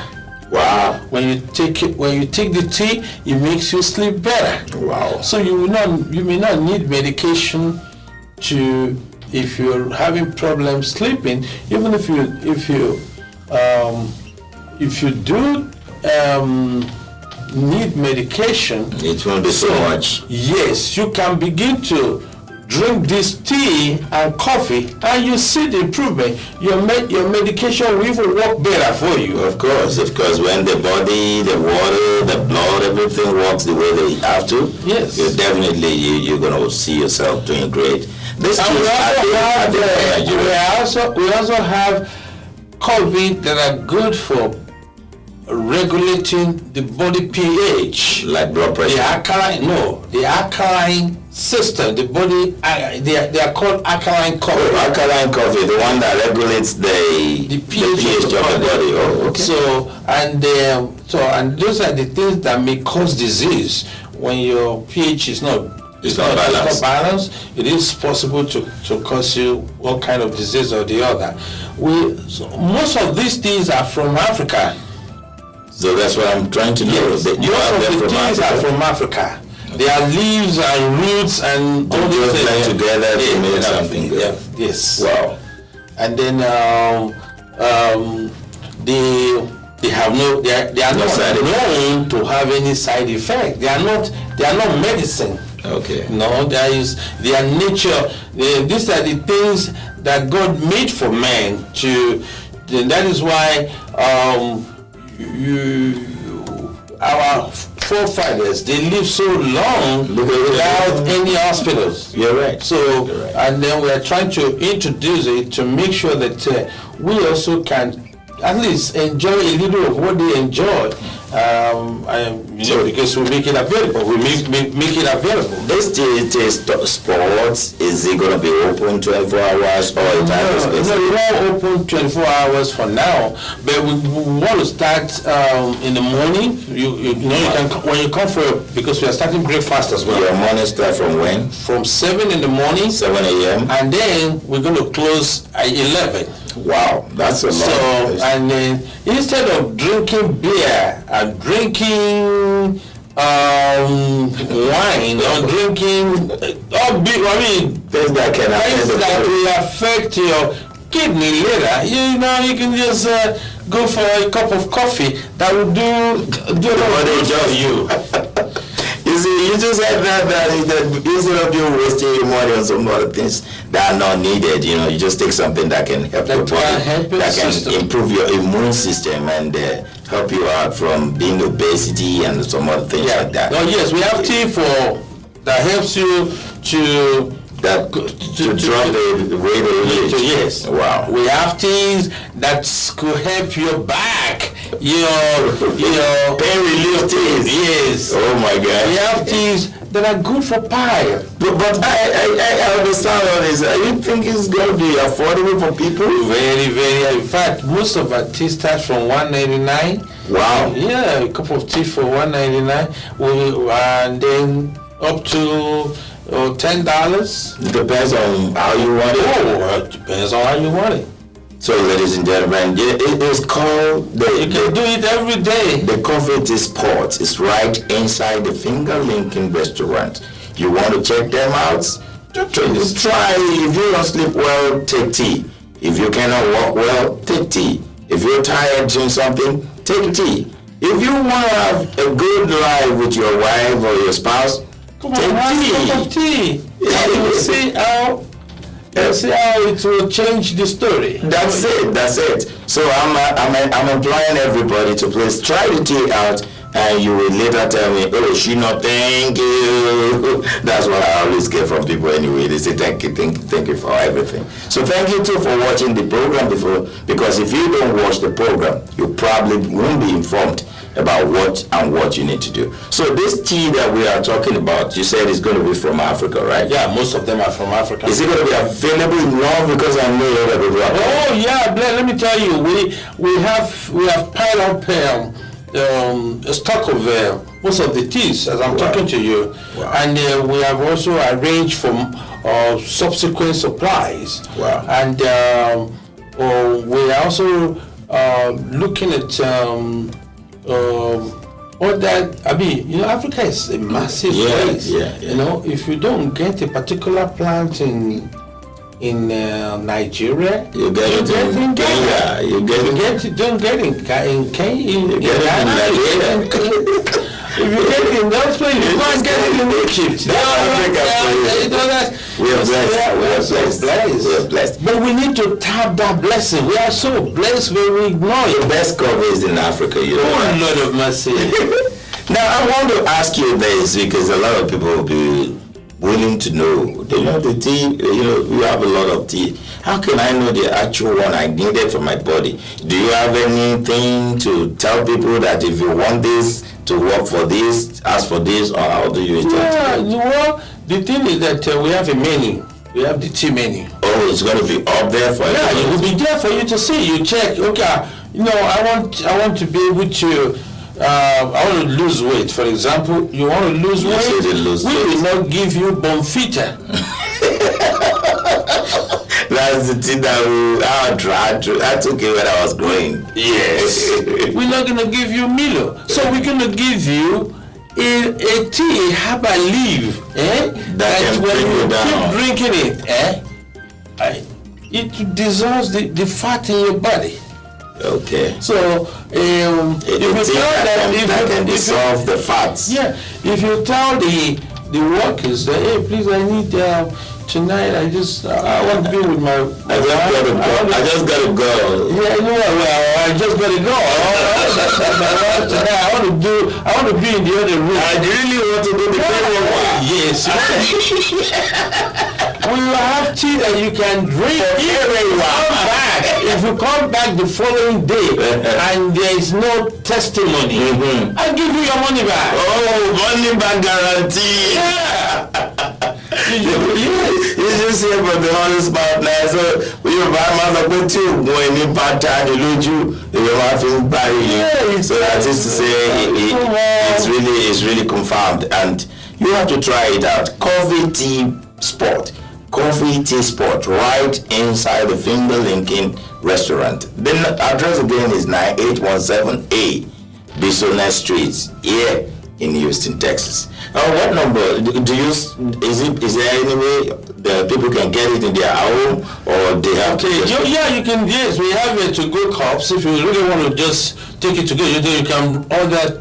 I think you should be able to order through Uber as well, or you want to pick, because we are trying to synchronize the menu for the tea into the Uber and drop apps and all those other things. Okay. Or you can send your own transportation to pick it up for you. Just tell whoever. Still call our usual number 713-270-7070 and tell them to transfer you to the coffee and bar. Coffee tea spot. And coffee tea spot. So and then they will tell them the type of tea you want to have. Yeah. And if you don't want to, for example, some people, especially as you grow old, you can be sleepy at work or we have a coffee for that as well. That helps you to be happy. You remember those people when you be talking to them and they will say, yeah. I hear you. Yes. 2 minutes. Okay. So you better take coffee, man. Go to Coffee Tea Sports inside the Finger Link restaurants, and that's where you get it. Okay. Thank you everybody for being part of this show today, and I want to thank you, sir, for coming and informing people about this. A couple of people are going through a lot in their body, but I believe with this, a lot of people will see reasons to drink tea and to take some of the coffees that you brought from Africa. Yeah. So, is there anything you want to tell people before we round it off? Well, as I always say, I love you to come and try. Please come and try. Just try. You know, and maybe the day you come, say, today is my first day, we can give you free tea free coffee. Just try it out. So for you to try it out. So I can try out 2 days, right? Or you know me that I'm doing it. You can always try. I don't try that. Because I know some people, they wear white shirt today, tomorrow they wear brown shirt. We are here to fire you. Alright, that's that about the Coffee Tea Sport inside the Finger Linking restaurant. You need to try it out, and I bet it with you, you will definitely love it. And that's it about the show today. Thank you, Mr. Bola Ogunjimi, for being on the show today. Thank you so much, sir. Thank you so much. I appreciate you bringing me over. Till next time you meet me on the show again, my name again is SHINA, your OYINLOLA, and I love you.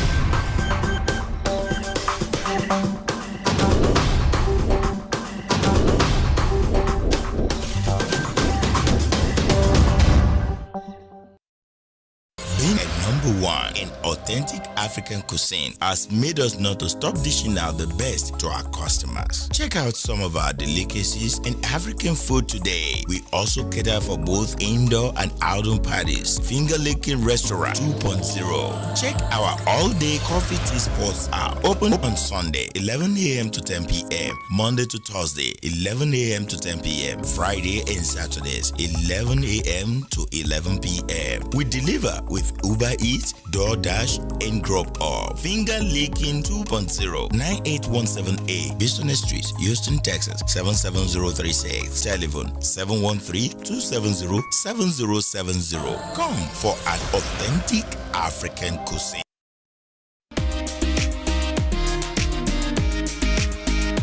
Asu Rock African Market. We work hard to provide you with a wide selection of things you enjoy from Africa that are of the greatest quality. We are the premier African grocery store franchise in USA. African food products, meats, pastries, and hot and ready-to-eat meals. Check us out today at www.azurrockmarket.com. Open 9 a.m. to 10 p.m. Monday through Saturday, 11 a.m. to 7 p.m. on Sunday. 13711 Westerner Road, Suite A1, Houston, Texas, 77077. Seamless, DoorDash, Uber Eats, Grub Up, and Postmates. Call us now at 832-990-7590. In-store shopping or in-store pickup and deliveries. Asu Rock African Markets. Catering and everyday entertaining.